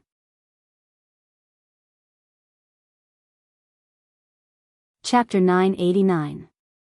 Luo Nan had never been out to sea in his entire life. This was an obvious lie, but it was his first time riding a boat into the sea in the manner of a normal person. He had personally experienced the scene of fighting against the raging waves and stormy waves. Yes, he didn't enjoy the leisurely nighttime fishing life that Zhang Yingying had announced. Instead, he encountered the sudden gale and giant waves of the southern Pacific Ocean. Perhaps it was because it wasn't completely night yet? In the boundless sea, the stability of a boat's hull was proportional to its volume when encountering wind and waves. If it was a luxurious giant ship like the Jade Light, the normal level 7 or 8 winds and 7 or 8 meter waves would be easily crushed through. But right now, Luo Nan was riding a semi-leisure yacht. Even though it was a large one, this expensive toy appeared slender. Its body length was nearly 100 meters, and the deck height was no more than 15 meters. It undulated between the waves, as if it wanted to drill directly into the sea. Even though it was a yacht, there was no comfort to speak of under such weather and sea conditions. If safety ropes weren't fastened, one would have to play human bowling in the cabin. Especially since it was sailing at a speed of 40 knots under the gale and giant waves. It was simply flying from one wave to another, maintaining a fragile balance amidst the intense turbulence. Luo Nan just happened to be at the bow of the boat, at the forefront of the wrestling between the hull and the giant waves. His arms were propped up on the deck railing. He was like a tourist enjoying the seascape, allowing the tons of seawater to sweep over him. This scene was a bit artificial, but he was just a body of water vapor here. It wouldn't be a problem for him to completely scatter the water. In comparison, Zhang Yingying was the real iron-headed doll. She settled down the incubator of her own son, making sure that it wouldn't be damaged by the ups and downs. Then she impatiently rushed to the bow of the boat, letting the seawater drench her body. She laughed loudly as she staggered, enjoying the thrill of madness to her heart's content. Due to the suppression of the roaring sea wind and giant waves, all of her words had to be shouted. It feels great. Boss personally steers the helm. It feels great. Luo Nan had to admit that Her Majesty Empress Wu really knew how to give people pleasant surprises. She said to leave by sea, and it was arranged. Moreover, he had condescended to personally take charge of a recreational yacht. He really didn't look like his usual quiet and serene self. Luo Nan began to believe it. Perhaps Her Majesty Empress Wu really was an explorer. There was a crazy factor in her bones. However, what are you doing here? Tons of seawater swept onto the deck, and apart from the shocking impact, there was also a low and hoarse sound, which made people wonder if the strength of the structure was really suitable for the current environment. Steel was already like this, let alone humans. Luo Nan was a bit worried about Zhang Yingying's safety. Are you going to be a concubine in the Dragon Palace?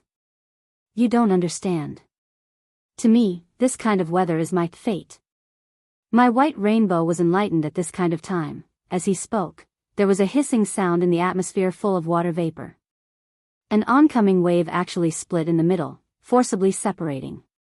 As the saying goes, drawing a knife to cut the water. Luo Nan laughed dryly and clapped to liven things up for Miss Zhang. However, this was the first time Luo Nan had heard of the details of Zhang Yingying's ability awakening. It was a bit of a legend, but it was very reasonable. After all, no one was an innate ability user. Her ability awakened under extreme circumstances, and the unique aura of white rainbow was very much in line with the logic of human thought.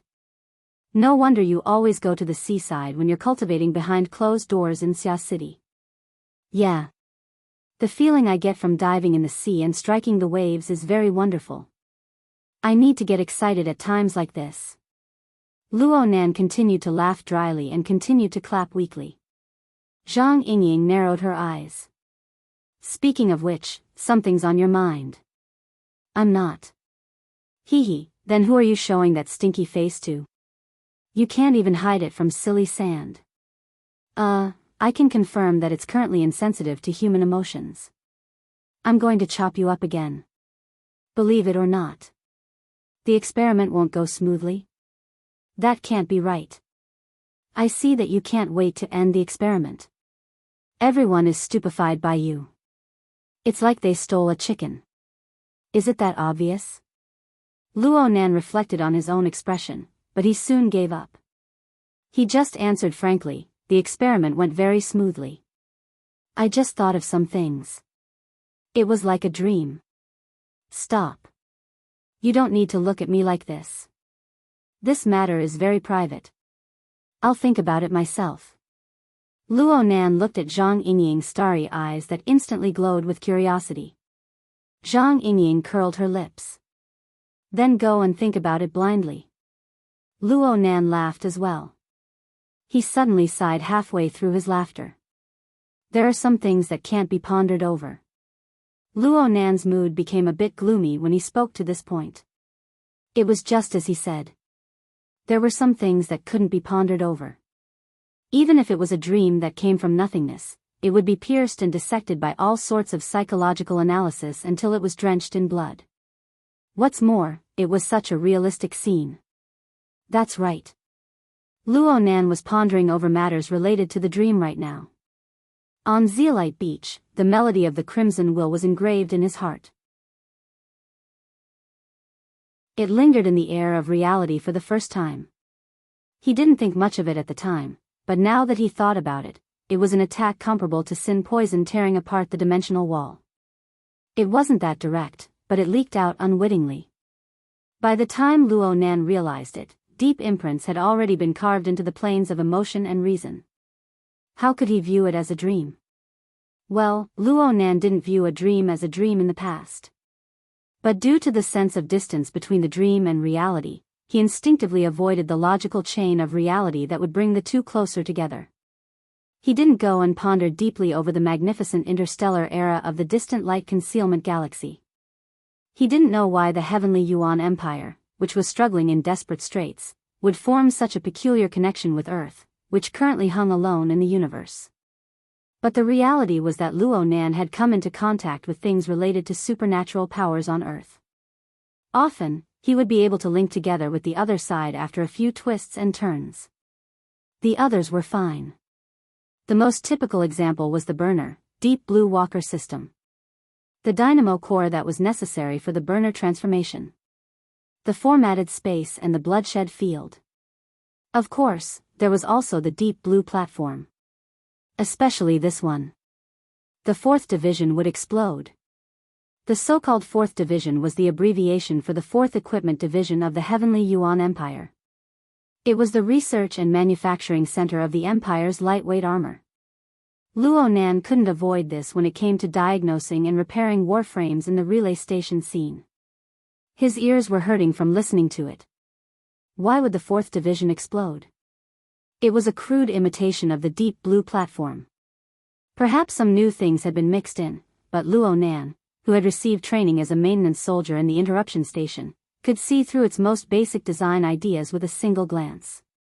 The later matured versions were fine. At the very least, they made some adaptable adjustments according to the specific level of Earth's material processing capabilities. But the ones from before, especially the experimental machine that Luo Nan used on Zeolite Beach, were completely copied from the path of the 4 classic molds. The original classic design appeared full of flaws due to the lack of energy, materials, artificial intelligence, and the jade crystal array. These weren't the main points. The deep information hidden behind these superficial phenomena was what Luo Nan couldn't help but ponder and guess at, the Deep Blue Walker and its transplant. Were they related to the Heavenly Yuan Empire? How did that transplant come to Earth from some unknown place in the Hangguang Galaxy? What position did he hold in the end? Was this fellow Li Wei, who was currently nowhere to be seen? Of course, it was possible that there wasn't such a person. It was just like Luo Nan's external core or Jean Tong's divine binding hoop. Did they come from the ruins of a floating civilization? It was just like the labyrinth behind the cloud world, the abyss sun will in the depths of the hazy and boundless spacetime fragments, and the tattered spaceship at its edge. Who was the owner of the spaceship? Was it Liang Lu? Luo Nan couldn't help but guess due to the high degree of correlation between the external neuron and the other side. Of course, it was just a guess. The problem was that there was a continuous stream of evidence the moment such a thought arose. It was like a roaring storm pouncing over. It wasn't just the stacking interference technology thesis in the external neurons database. After all, the thesis in the database could come from any channel. Even Jean He's thesis was preserved there. But let's not talk about the thesis. Let's talk about the real thing, the invisible muslin, which was highly compatible with the thesis, was inevitably scarce no matter what era or civilization it was. It was an advanced artifact that Liang Lu had already confirmed to be extremely difficult to replicate. Why did it also fall to Earth, and why was it torn into two halves? Why did the first scene of the inner universe simulator cut into the relay station, which was highly related to Liang Lu? Luo Nan couldn't help but think. What happened to Liang Lu and those people at the relay station in the end? Was that scene a simulated plot, or was it an event that truly happened? Were those people simulated data, or did they truly exist? At the very least, were they projections that once existed? If it really was a reproduction of a certain true scene, then even if Luo Nan could imagine a happy ending for the battle situation at the relay station, what happened afterwards? Even if Luo Nan excluded the idea that Liang Lu had drifted to Earth in the end, which was too much of a coincidence, it was hard for Luo Nan to imagine that Liang Lu's stacking interference technology was Liang Lu's invention. It was the environment that the heavenly Yuan Empire should have. Aside from the vigilance and caution of the mental plane, Luo Nan had never experienced the harsh and callous pressure of a so-called god in the relay station. Did the Hangguang Galaxy's assault on the Crimson Will Rift fail in the end? The thousands of years of effort of the Heavenly Abyss clan were ultimately annihilated in a puff of smoke? Did the current Hangguang Galaxy degenerate into a vicious hell? Or did it become a paradise for fantasy types or outer realm types? Or was it under the rule of some interstellar civilization? Was it the Star Alliance? Was it the Kingdom of Gods? Or was it something else? What sort of fate did those people and those faces within the relay station of Outpost 4 have? Luo Nan wanted to know. He wanted to know no matter what.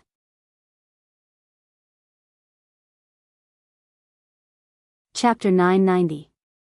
Whether it was because of illusory emotions or because of intrinsic curiosity, Luo Nan had a drive to seek answers. And as his thoughts continued to penetrate deeper and deeper, this driving force continued to accelerate and expand. Luo Nan had tried to seek answers from the inner universe simulator, but it was to no avail. Instead, the more he dug, the greater the expanse of emptiness appeared before his eyes. There was no way to fill in the blanks. There were all sorts of details that revealed vague trends. Just thinking about it made his heart clench into a ball. For the time being, Luo Nan didn't know what he should do or what he could do. Perhaps he would overexert himself and turn into an idiot who chased after an illusory dreamland. However, Luo Nan also believed that as long as he followed his current rhythm on this path without stopping for even a moment, there would be a day sooner or later. Perhaps in the near future, he would touch the edge of that illusory dreamland. He would touch the traces left behind in reality. Whether it was the current Deep Blue Walker or the phantom hidden behind Deep Blue's Apocalypse Laboratory, perhaps there were other things hidden even deeper.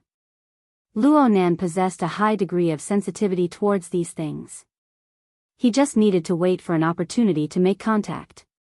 In fact, just like the theory of superconfiguration described, as long as one's existence increased, under the effects of superconnection and superinterference, on the fantasy level, the external environment and even the entire world would be distorted into what one wanted.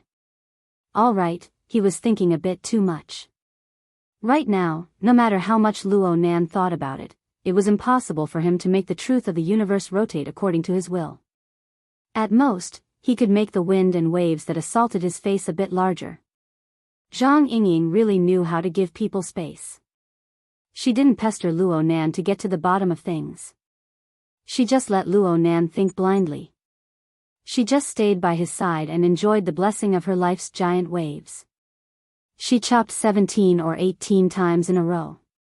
Some waves were successfully chopped, while others were not strong enough.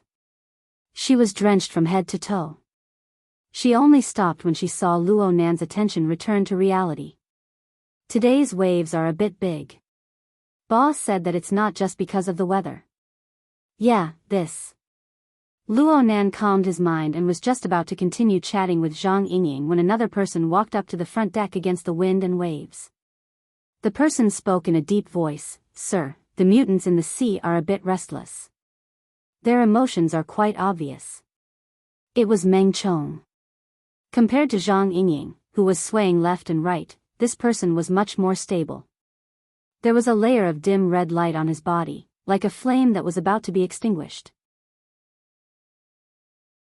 It seemed like it could be destroyed by the wind and waves at any time, but it could always be maintained and never extinguished. This was the residual effect of being a chess piece on the zeolite beach. There were still some problems with the chi activity of the mushed-mouth ape. After leaving, he could not quickly resolve the extreme power impact of the Blood-Soul Temple in the Abyss area. He needed a long time to adjust and adapt. From his perspective, slowly cultivating was one way. But if he followed Luo Nan, he would be able to make adjustments in a timely manner. His efficiency would be higher. Therefore, he used the excuse of running errands for his mister to directly follow Luo Nan onto the ship. Luo Nan didn't care, and Her Majesty Empress Wu, the master of the house, didn't refuse. Compared to Zhang Yingying, Meng Chong was more experienced. He did not talk much, but he always hit the nail on the head. This could be the precursor to the formation of a small, tide rush, and we just happened to be there. But it could also be a simple chain reaction caused by a certain species. Regardless of the year or month, the ocean had never been safe. After the era of distortion, it became even more severe. The beginnings of distortion came from the ocean. This was basically a public opinion. This had always been the most active domain of the mutant species. Powerful aberrations could be found everywhere. Some traveled around the world with ocean currents, searching for food all over the globe. Some formed gigantic undersea nests and dominated an area. Occasionally, there would even be traces of extraordinary level creatures. Actually, Luo Nan didn't need Zhang Yingying and Meng Chong to remind him. He knew that there were many wild, chaotic, and irascible auras surrounding their flying yacht on the surface of the ocean. They followed their powerful instincts, moving stealthily beneath the roaring and surging waves, waiting for an opportunity to move. Some began to follow the yacht not long after it set out to sea. As the winds and waves gradually rose, not only did the number not decrease, but it rapidly increased. Luo Nan liked this a lot. Yes, that's right. He liked it a lot. This was because these violent yet powerful life forms followed and gathered above the violent winds and huge waves. Within the boundless black clouds, the clamorous noise that was suppressed by the terrible weather environment grew clearer and clearer. On a plane that other people were unable to sense, millions upon millions of control lines were dropping down from the cloud layer. Their target was no longer just the semi-dormant dumb sand. Instead, they were directly cast into the ocean. They churned within the seawater and stuck together with the violent mutant life forms. The millions upon millions of lines would occasionally collapse, occasionally increase and decrease. They were unstable. And every change occurred in units of tens of thousands, and the frequency of changes had already been compressed to the millisecond level. It was impossible for anyone's brain to fully monitor and calculate such a complex and chaotic situation. Not even Luo Nan could do it, but he had the massive cloud organism brain array, incomplete, to help with the processing. All sorts of structural data could be stored remotely into the external neuron and then retrieved and analyzed. Wasn't this the purpose of the built-in simulator function? Even though the Innerverse simulator had been affected by the overload simulation last time and was currently in the repair phase, its basic analysis and calculation functions were still reliable.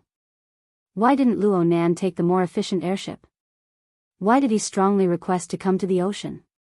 It was absolutely not for the sake of leisurely night fishing, nor was it because he wanted to pull up a few groundless big fish. In the end, it was just this one reason. Luo Nan's initial experiment on Zeolite Beach had ended, but his true experiment had just begun. How was this even possible? This is just a small problem. Zhang Yingying confirmed that Luo Nan's mood was only temporarily depressed. She no longer cared about what thoughts were swirling in his mind. From her perspective, this was the time to properly enjoy the unique experience of the ocean. As for the so-called mutant population that followed the yacht, Her Majesty Empress Wu was on the ship to suppress it. There were also Luo Nan, Meng Chong, and other strong people. What was there to be afraid of? Come. Let's take a picture. Zhang Yingying used the floating camera that had played an important role not too long ago to take a picture of herself and Luo Nan. Yes, she also gave half of Meng Chong's face. Then she sent it to the group. Thinking about it wasn't enough, so she posted it on social media as well. She labeled it as Tide Maker. The effects of Luo Nan's live broadcast class were still in the ascendant. The shockwaves were still spreading through all kinds of media. It couldn't be said to have swept the entire world, but it was rapidly permeating through various domains related to the inner world. As one of the most important live streamers, Zhang Yingying's account update just happened to catch up to the crest of the wave. It immediately caused a large amount of reposts, and a group of people lamented in the comments section, why did it suddenly end? The warm-up took so long, and the climax was so short. You need to be careful at such a young age. Come in with a stupefied expression. Leave with a stupefied expression. My writing on the blackboard. Who has class notes I can borrow to copy? This damned capitalistic society. I've been charged for all the shared resources I've found. Zhang Yingying didn't care about this. She couldn't care. Right now, she was already in full swing chatting with the people in the group. She would send a photo of Luo Nan at the bow of the yacht from time to time. It could be considered a benefit for her friends. However, the fellows in the group were all greedy. What are you posting pictures for? Start a live broadcast. Ask teacher Luo to give a small lesson. Don't use cavalry. Get infantry. There's nothing to see right now. He's still grieving over the changing seasons. When all was said and done, it was nothing more than a puff of water vapor. This was truly like a dream, an illusion, a bubble. How hateful. This was such a good opportunity. She couldn't even see if there was any material. Zhang Yingying muttered in her mind, but in the end, she complied with the will of the people. She displayed the function of the floating camera to its peak, giving Luo Nan a relatively stable shot amidst the violent storm. The signal transmission over the sea was just like that. Even though the psychic wave network did some optimization after receiving the signal, it could only barely be said to not lag. Meng Chong consciously retreated backwards, avoiding the area covered by the camera. He continued to stand steadily beneath the wind and waves, acting as a bodyguard. This could be considered his job. Come. Say hello to everyone. Sing a song or something. Perhaps it was just as Zhang Yingying said. Violent winds and giant waves were her life. She really was a bit high. A few hours ago, Luo Nan had whistled for no more than a few dozen seconds in total, but it had left him extremely amazed. He really wanted to try and see if he could squeeze out more from Luo Nan. Luo Nan still remembered a few fragments of the melody, but there was no need to, right? He just pretended not to hear and greeted everyone in the group. Then he skillfully changed the topic. I almost forgot to ask you. You were talking about the diamond on the beach. What in the world does it mean? Zhang Yingying curled her lips. I shouldn't have had such hopes for you. What's the two of diamonds? Luo Nan had just snuck him out. Papercut had become a negative example in front of all the ability users in the world. Only now did he tidy up his mood and go online. He thought that a new lesson had come out, so he asked in a hurry. Let's play cards. Zhang Yingying responded in a bad mood. I'll give you the two of diamonds. Do you want it? Go, Ghost Manager. Papercut was a veteran operator of a handicraft store. Whether it was playing cards or selling cards, he was considered a professional. Sure enough, your courage explodes when your name resounds. Bamboo Pole already understood what Zhang Yingying was talking about. He chuckled and sent a beautiful photo. The photo was a snapshot. Only the side profile of the target was captured. Through the gaps between the swaying strands of hair, bamboo pole was able to capture the outline of the woman's side profile, which was even more profound under the thick makeup. He could also see the sharp gaze that instantly stared into the camera. You even dare to manage this person. Speaking of which, the person who took this photo must have grass growing 3 feet above their graves, right? Sister Cat Eyes? Shui Lei interrupted. Godly cat eyes. No wonder you haven't been able to find a new home after being dumped last time. Gosh, I misread. Sorry. Shui Lei hurriedly apologized. Straight men mostly relied on their makeup to recognize people. In the circle, only Cat Eyes, who often hung out in nightclubs, would wear this sort of attire. There was no response from Cat Eyes. Holy crap. You guys are talking about the Two of Diamonds. Papercut finally came to a realization. He sent a thumbs down emoji. You guys are in the South Pacific. Then I'll wish you guys a happy reunion with the King of Diamonds.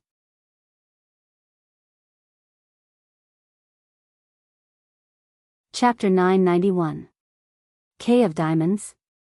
Zhang Yingying didn't care. Hee, boss is here. Boss Luo can also make up the numbers. What am I afraid of? F***ck, Brother Papercut is so ruthless. It seems that you were almost sliced into pieces by the Shangding building this morning. But I'm really drooling over Mola's type. It can be used to attack or defend, and it can also be used to attack or be useless. It's definitely a versatile style. Similarly, the active octopus also came online. When it came to the gossip of the extraordinaries, the atmosphere in the group heated up. Speaking of which, Her Majesty Empress Wu hasn't entered the deck yet? This edition should be in, and there have been a lot of changes in the past few years. Jin Buhuan, Jin Tong, Gong Qi. F***ck, I just found out that 2/3 of the people who need to change cards are related to Luo Yuan. Boss Luo should also be in the deck. I think Two of Diamonds is quite suitable. Boss Luo has always kept a low profile. He might not authorize the magazine. The sudden interruption caused a row of vomiting emojis to fill the screen instantly. Do you really think I don't read the group chat? Luo Nan swiped through quite a few pages and discovered that he recognized every single word on the page. But when they were put together, it was like reading a heavenly book. He finally couldn't hold it in anymore. Don't just care about killing and burying. Can you give me an explanation? Nowadays, intellectual property rights are all charged. Zhang Yingying took the initiative to retort. The quality of today's live stream is so good. It's so tiring to watch. It's not easy to memorize the words on the blackboard, and it takes a lot of electricity to record, okay? If it wasn't for Yingying's parent-child program, I would have gone back to sleep. Some people's explanations are too inhuman. In the end, they only care about their own experiments and don't explain anything.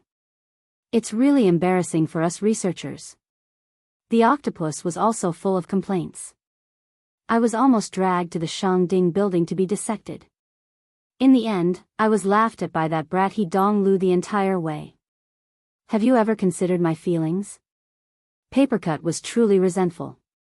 It was rare for him to be proud and pampered. After looking around, we know that our physical bodies have no human rights. As your senior brother, I don't have the face to tell my master. Shui Lei joined in the fun. Hee. Red Fox was the simplest. There were also a few people who didn't speak, but they also entered the spectator mode. Luo Nan blinked. Then we'll arrange for small classes. It's free. I don't even want honor points. Don't be like this. Honor points are definitely needed. It would be better to give everyone a share later. Zhang Yingying made the decision on Luo Nan's behalf. Luo Nan was very surprised. Could it be that in your eyes, I don't know how to surf the internet? With so much free time, I'm about to find out who started Card Deck magazine. There was an awkward silence in the group for a second. Octopus quickly answered, I know.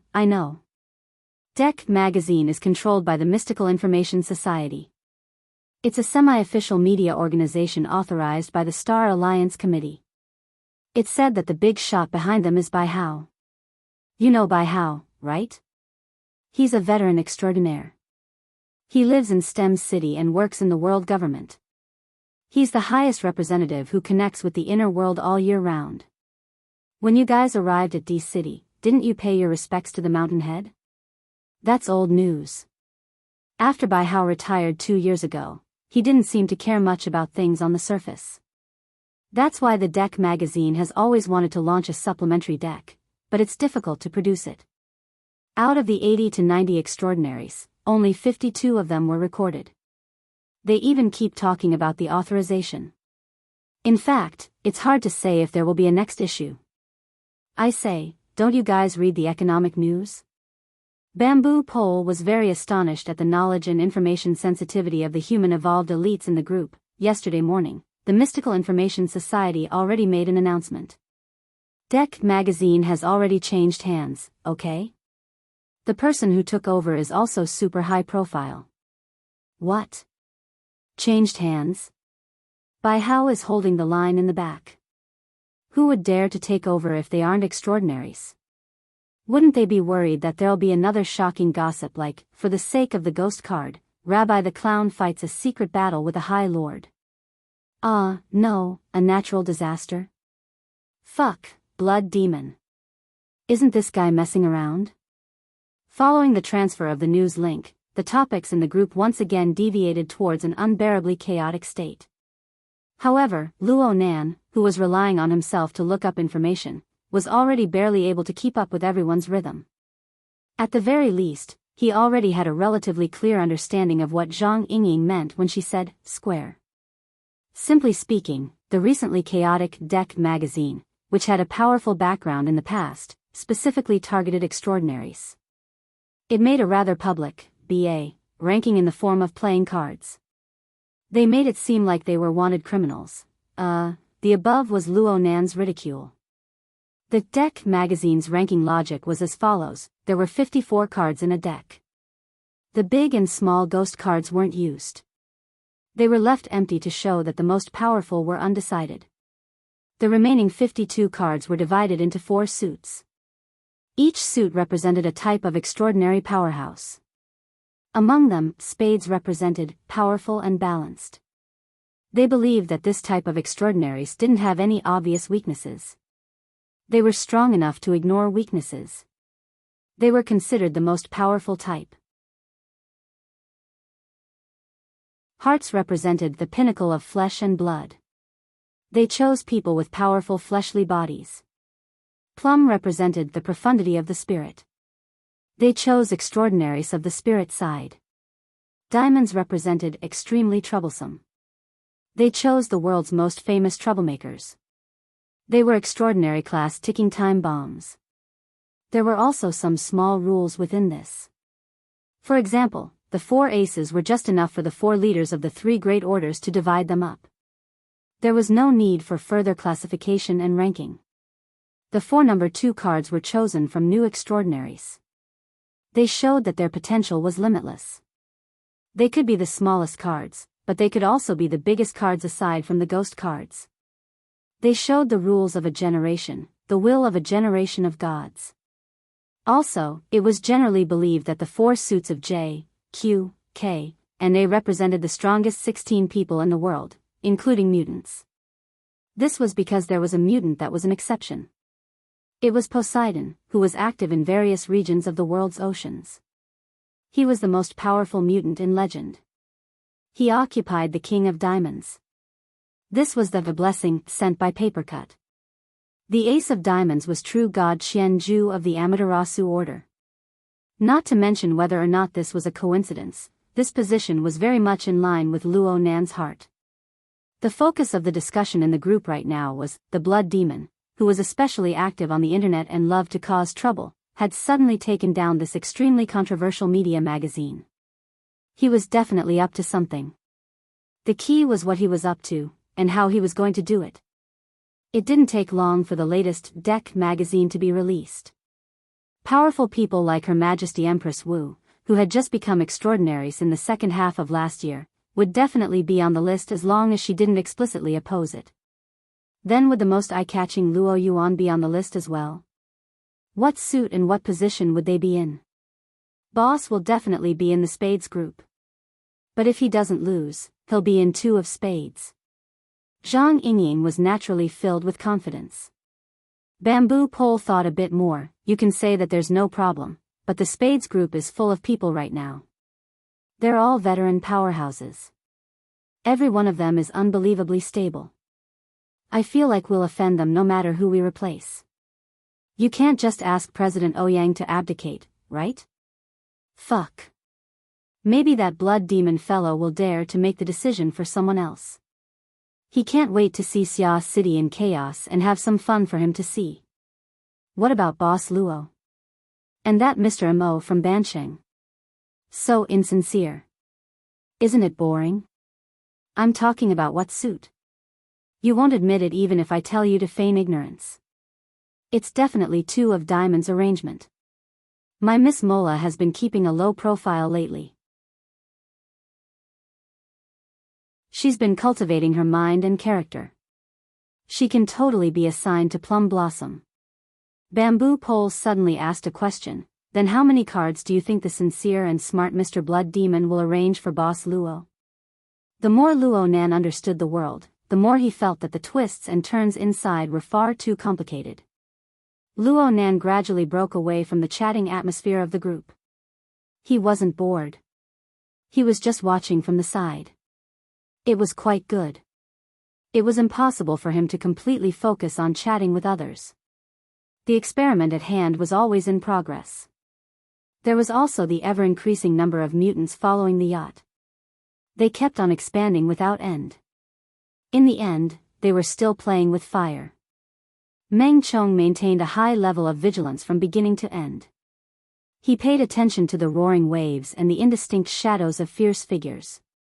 The mutants were all carnivores. In the surging and ceaseless biological chain of the ocean, everything was carried out in motion.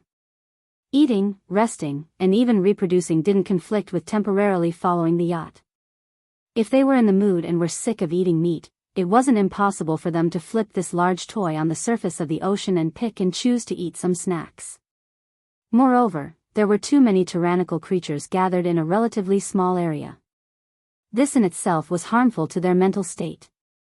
It was normal for their mood to continue to be irritable. Boss Luo, you're distracted again. What are you looking at? Luo Nan had forgotten that he was the focus of everyone's attention right now. This was especially true when he was still in video chat mode. A slight deviation of his attention would be exposed to everyone's eyes. There's a beauty next to him. Yingying is giving out a lot of benefits right now. Boss, you're hurting people's feelings like this. Bamboo Pole was always the type to talk about things like this. Get lost. Zhang Yingying turned the camera away in annoyance. She didn't let her overly cool outfit appear in front of others, but she didn't forget the current situation the yacht was facing. She followed Luo Nan's line of sight and turned the camera to the roaring and undulating sea. Right now, the density of marine life surrounding the yacht was so dense that even the gale and waves couldn't hide it. They could casually see scales, sharp fins, and other things that were completely different from the color of the sea. They came and went between the waves and bubbles. There were even streams of blood that were wrapped in the wind and waves as they slapped against the yacht. Fuck. Octopus subconsciously swiped a stupefied dog emoji. The honest guy is furious. Brother Papercut, your curse has come true. Should I take it back? Papercut really did take it a bit seriously. Zhang Yingying's choice of camera had a very strong visual impact. It felt like the lead gray waves of the ocean were a dense mass.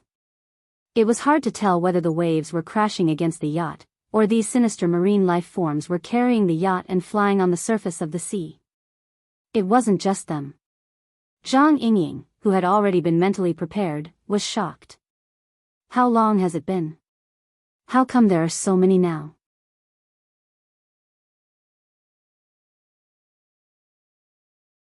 Chapter 992. This doesn't seem like Tide Rush. It's too purposeful. It seems like there really is something attracting them, triggering their greed and restless emotions. Though Meng Chong had a physical body, the Blood Flame Order was a professional among professionals when it came to sensing and utilizing the extreme emotions of living creatures. Their words held great authority. Of course, in Meng Chong's mind, the greatest authority was right by his side. His gaze naturally turned to Luo Nan. Zhang Yingying saw this and suddenly came to a realization. Luo Nan, what the hell are you doing now? Luo Nan spread his hands. He didn't say anything, but he suddenly tilted his head.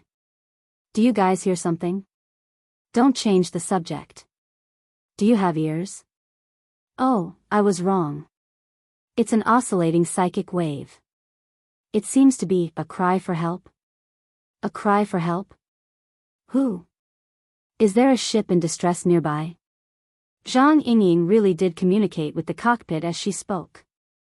She turned around and spread her hands at Luo Nan. I already said it's a psychic wave. It's not an electric wave. How far can a psychic wave travel? Forget it. Pretend I didn't say anything. Zhang Yingying had no way of refuting a master of mental senses who had redefined the structure of the mental domain. She didn't want to pester endlessly, so she could only discuss the matter as it stood. Which location? There are only so many people in the inner world. Maybe they know each other. I'll help them if I can. Luo Nan pointed at the deck. A ship? An ocean yacht murder case? The guys in the group never expected something like this to happen. Their excitement rose to their heads, and their imaginations couldn't be shut. Zhang Yingying couldn't help but roll her eyes. Hey, in order to go out to sea with Yuan Luo, we set out in light gear. There are only a few people on the yacht. Other than the front deck, they're in the cockpit. When we get back, we even have to fish and cook dinner on the spot. Murder. Murder my ass.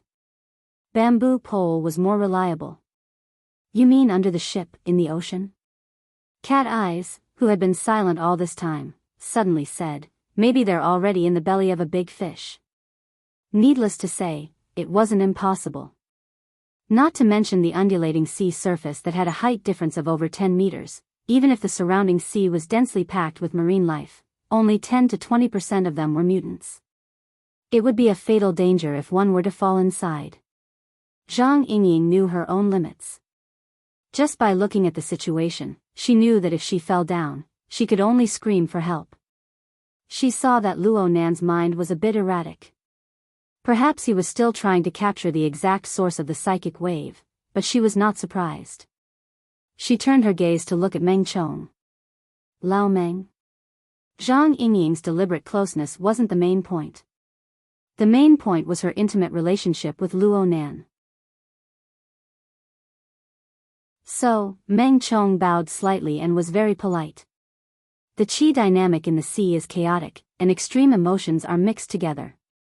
I can't control the details better than you, so I really didn't sense it.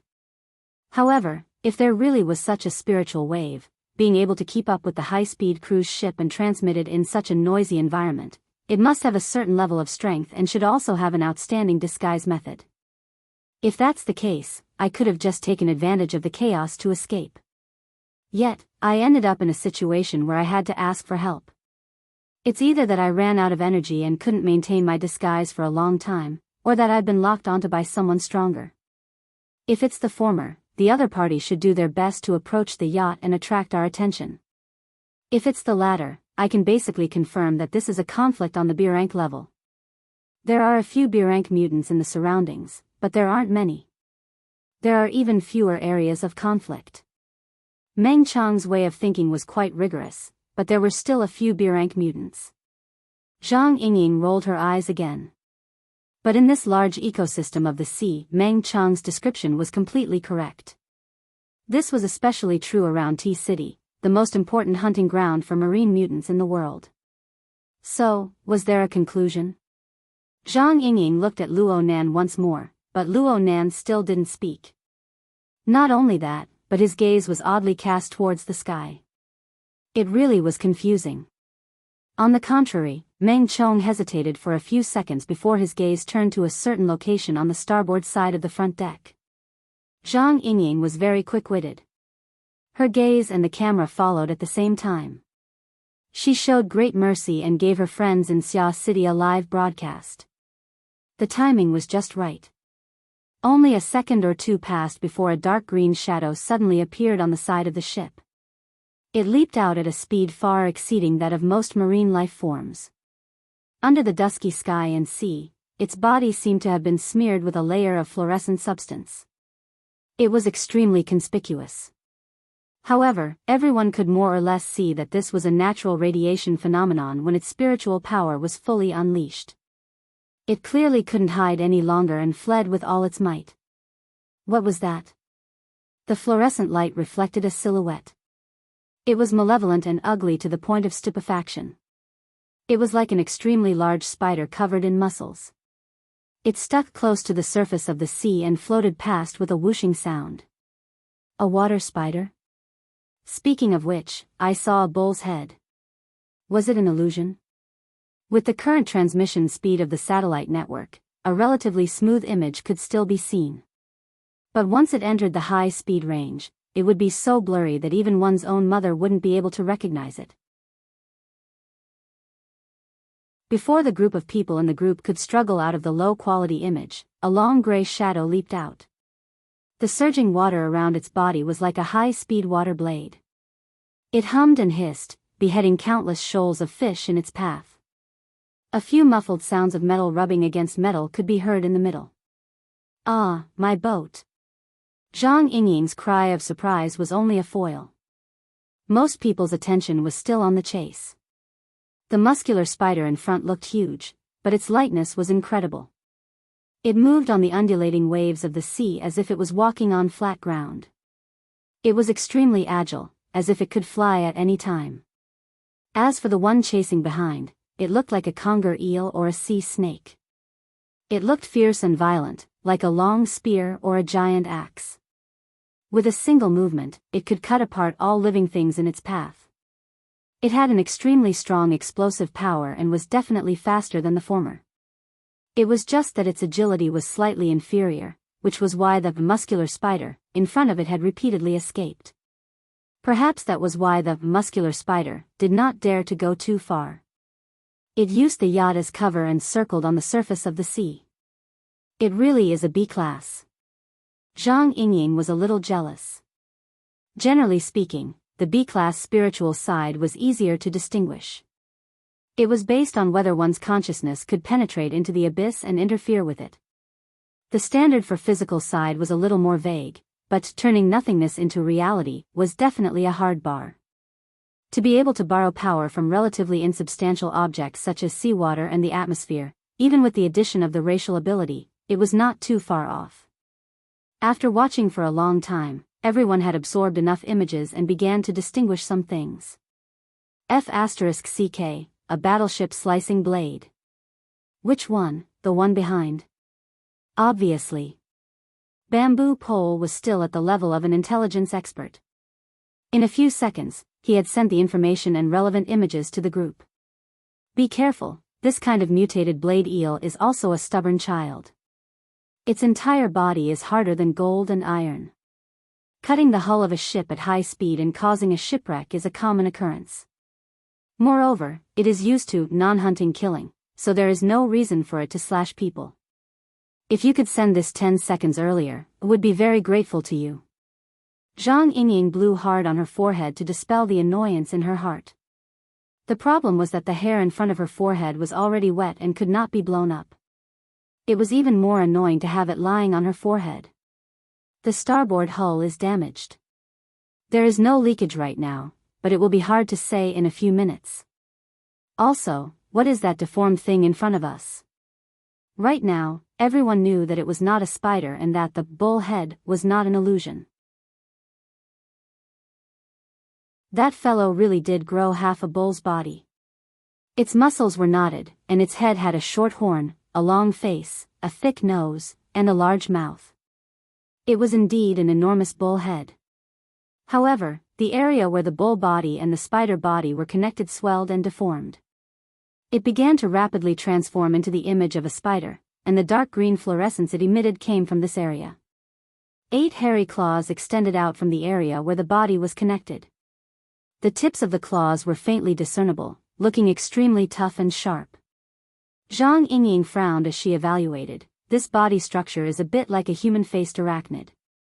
If that thing had a body, could it be called a cow-faced arachnid? This is a bull demon, the traditional demon form of Ban City. The one who responded to her was actually Luo Nan, who was destined to have no fate with Erudite. Zhang Yingying was truly shocked. How did you know? You've seen it in Ban City? You could say that. Luo Nan had indeed seen a portion of the roughly processed bull demon skeleton before. The processing factory of the Great Zay Order was most proficient in processing this kind of mutant material. The perfect skeleton that Luo Nan's main body needed to display its greatest combat strength was made from this material. You really are different now that you have experience. It was hard to tell whether Zhang Yingying's words were praise or sarcasm. Oh right. Didn't you just say that someone was crying for help? How come a bull demon popped out in the end? Where's the person? Luo Nan raised his chin and once again stamped the scene of the chase, which had already circled to the rear half of the yacht. Actually, there was no need for confirmation. Many people, including Zhang Yingying, had already reacted. You're joking, right? That muscular spider, bull demon? Yeah, it's the one crying for help. It's been crying for help all this time. It seems to have recognized Her Majesty Empress Wu. You guys sense it carefully, you're getting more and more bizarre the more you talk. Zhang Yingying looked at Meng Chong. Meng Chong smiled wryly and shook his head. The mental domain is too chaotic.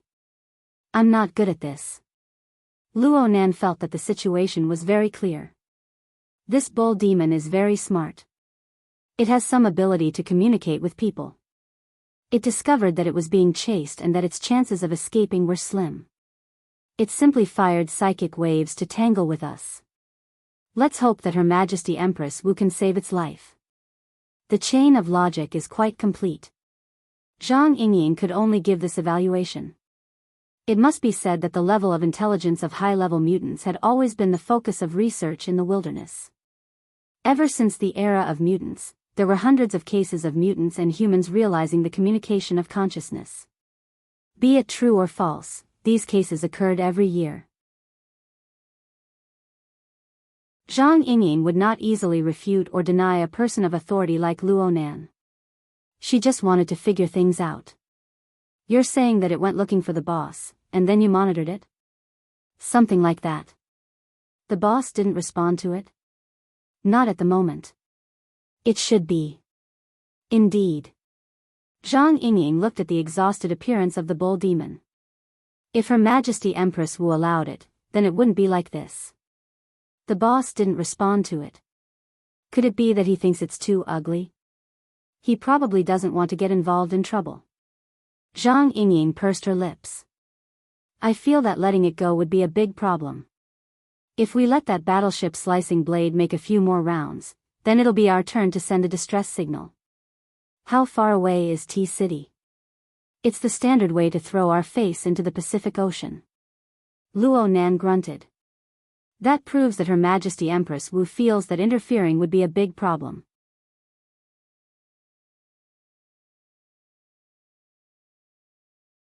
Chapter 993. Zhang Yingying was startled. What do you mean? Luo Nan's gaze drifted erratically between the sea and the sky. What I mean is that we might have been targeted. At the very least, that ox demon has certainly been targeted by something. Of course, I'm not talking about that battleship slicing blade. It's not the battleship slicing saber. Are you saying that the battleship slicing saber is under someone's control?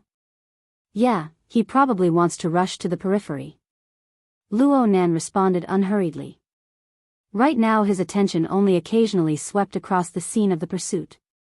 The vast majority of his attention was cast towards the gloomy clouds in the sky. Influenced by him, Zhang Yingying also looked up at the sky. Up there? Luo Nan answered honestly, I'm not sure. I just feel like I'm being spied on. Perhaps I can ask Her Majesty Empress Wu for guidance. Wait a minute, you said maybe. Both you and the boss are not sure? Zhang Yingying blinked her eyes. She finally grasped the main point of Luo Nan's words. Hey. Think about the cage theory. You can't just randomly spout these words. That is the truth. Luo Nan extended his hand and water vapor condensed on his fingertips. It seemed that he wanted to write something, but in the end, he dispersed it. Contact is a violation. It's one-sided. The other party has done it quite brilliantly. Zhang Yingying opened her mouth again, but before she could say anything, several messages had already exploded in the group. Not only did they come at the same time, but the content was also surprisingly consistent. Extraordinary? No way. Zhang Yingying couldn't accept it. According to the explanation of Luo Nan's prison theory, being able to exert unilateral monitoring on the mental plane proved that one possessed a clear advantage in the depth and breadth of mental senses. And who was the one being monitored? Luo Nan, the world-renowned master of mental senses. He was suspected to be an extraordinary. Her Majesty Empress Wu was a genuine extraordinary. To be able to make the two of them feel that it was troublesome and that they couldn't find the source of the problem, they could only look for an opponent at the extraordinary level. Not only was he an extraordinary, but he was also a master of the mental side, which was beyond imagination. It's not that exaggerated. Luo Nan knew that Zhang Yingying and the others were overthinking things. He explained a bit more, the opponent's senses aren't direct. It's just that it's very good at using the medium. The battleship slicing blade was one of the mediums. Many of the surrounding fish and mutants were the same. We still can't figure out where the other party is because a large portion of these living beings have already been tampered with. They are equivalent to preset sensors. In this way, exposing ourselves to these guys is equivalent to exposing ourselves to that person's eyes. These sensors only send out signals. They are everywhere, in the sky and under the sea. It's a mess. The one responsible for the surveillance should have a special frequency receiver that could receive and decode the signals. We can find the transmitter, but we can't find the receiver, that's all. Some of the more technical details didn't need to be discussed. Luo Nan just summarized, in short, we've been tagged. There's a high possibility that it's an extraordinary, but it's a strong enemy. Let's keep watching. Zhang Yingying asked, what's the reason? There's the factor of distance. The psionic wave signal sent out should be very suitable for long-distance transmission, just like radio or infrasonic waves. From the looks of it, the monitor might be very far away. In addition, I feel that if they really have bad intentions towards us, they wouldn't have exposed themselves just because of a cow ghost. If it weren't for the battleship slicing blade receiving a clear command to pursue, it would be very hard for me to detect the fishy nature of these mutants. Unfortunately, the command was very short. It was only for a moment. By the time I reacted, it would be hard for me to pursue them. Zhang Yingying still wanted to get to the bottom of things. In the end, what kind of trick is this? It's similar to a transformation of a prosthetic? It's quite complicated to explain in detail. To put it simply, it's like inserting an antenna. Wouldn't it be more intuitive to say that it's a parasite? The phenomenon of parasites is quite common in the ocean. Zhang Yingying seemed to understand, but she didn't. You're saying that the other side is using some sort of parasite to achieve the purpose of receiving and sending signals. My God, what do you think? Luo Nan shrugged, I'll just observe more. Plus, this is just a preliminary result. I feel like this is the case. I'll have to follow up and observe the specifics. I'll tell you later. No need. No need. Zhang Yingying waved her hand over and over again. It was a bit difficult for the others to sort out clear clues from Luo Nan's words. Comparatively speaking, it was easier for them to open their minds. It can't really be that, right? Papercut began to brood over his own words. He grew more and more unwilling to speak. How could there be such a coincidence? Didn't you just say that Diamond K is mainly active in the South Pacific? Nanster has been heading north ever since he left D-City. The routes have been staggered.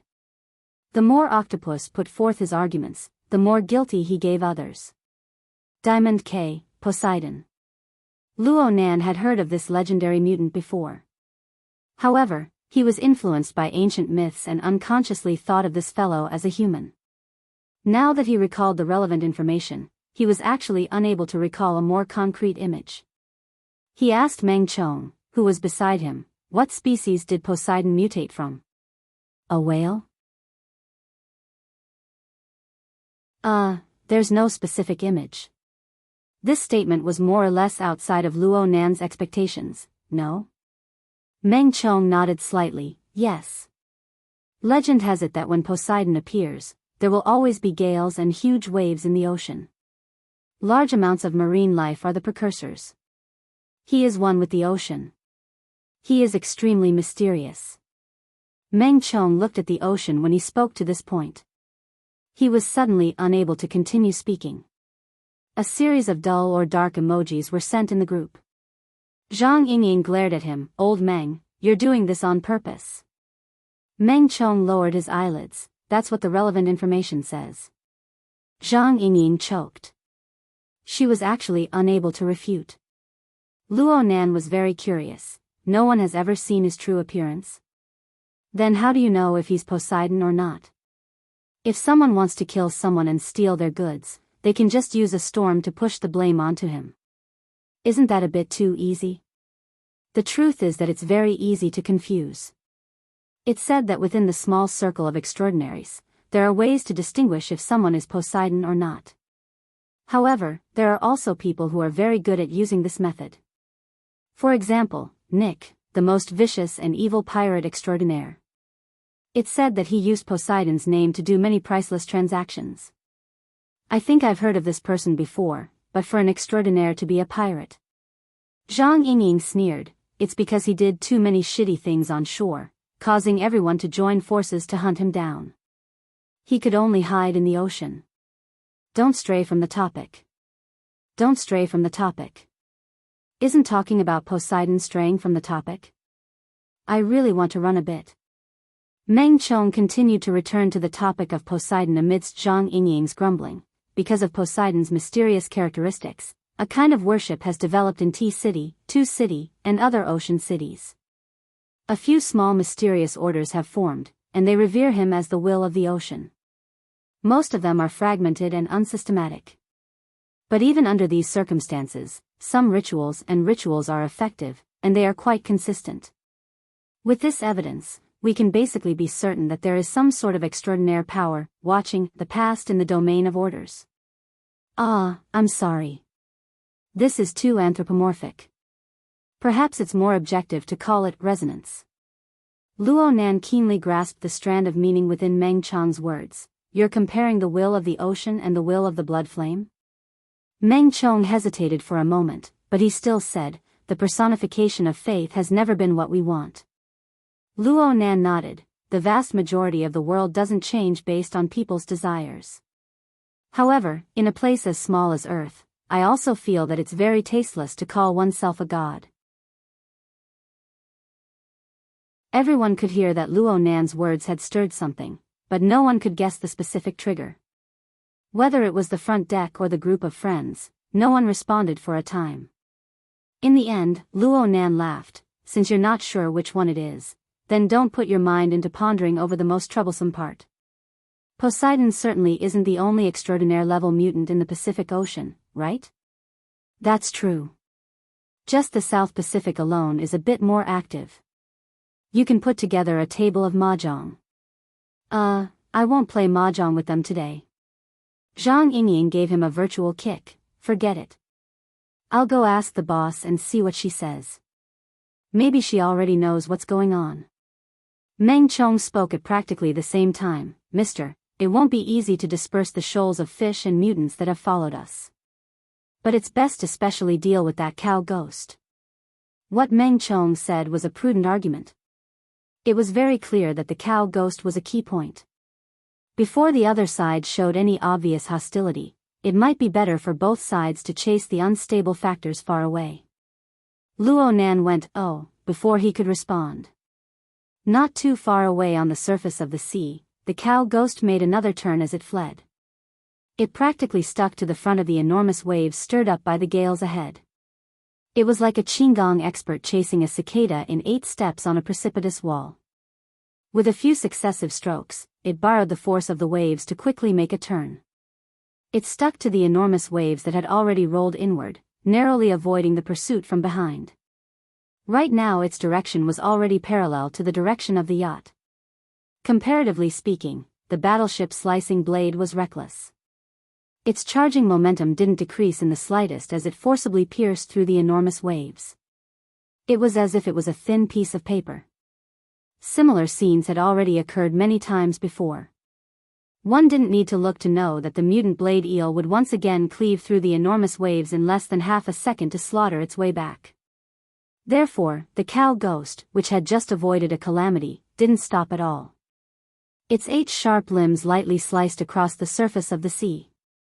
Neither the waves nor the mutants within the waves were able to obstruct it in the slightest. It chased the side of the yacht, and in a few moments, it had snatched some distance from the bow of the yacht. It was about to begin its next round of detours. But this time, it didn't snatch it. It was as if a solid wall had suddenly been erected in the air in front of the yacht. It was formless and colorless, but it was harder than steel. This fellow's head smashed into it, and its entire body shook violently. It wasn't able to move even a millimeter forward in space. Practically all of the rebounding force acted on its body.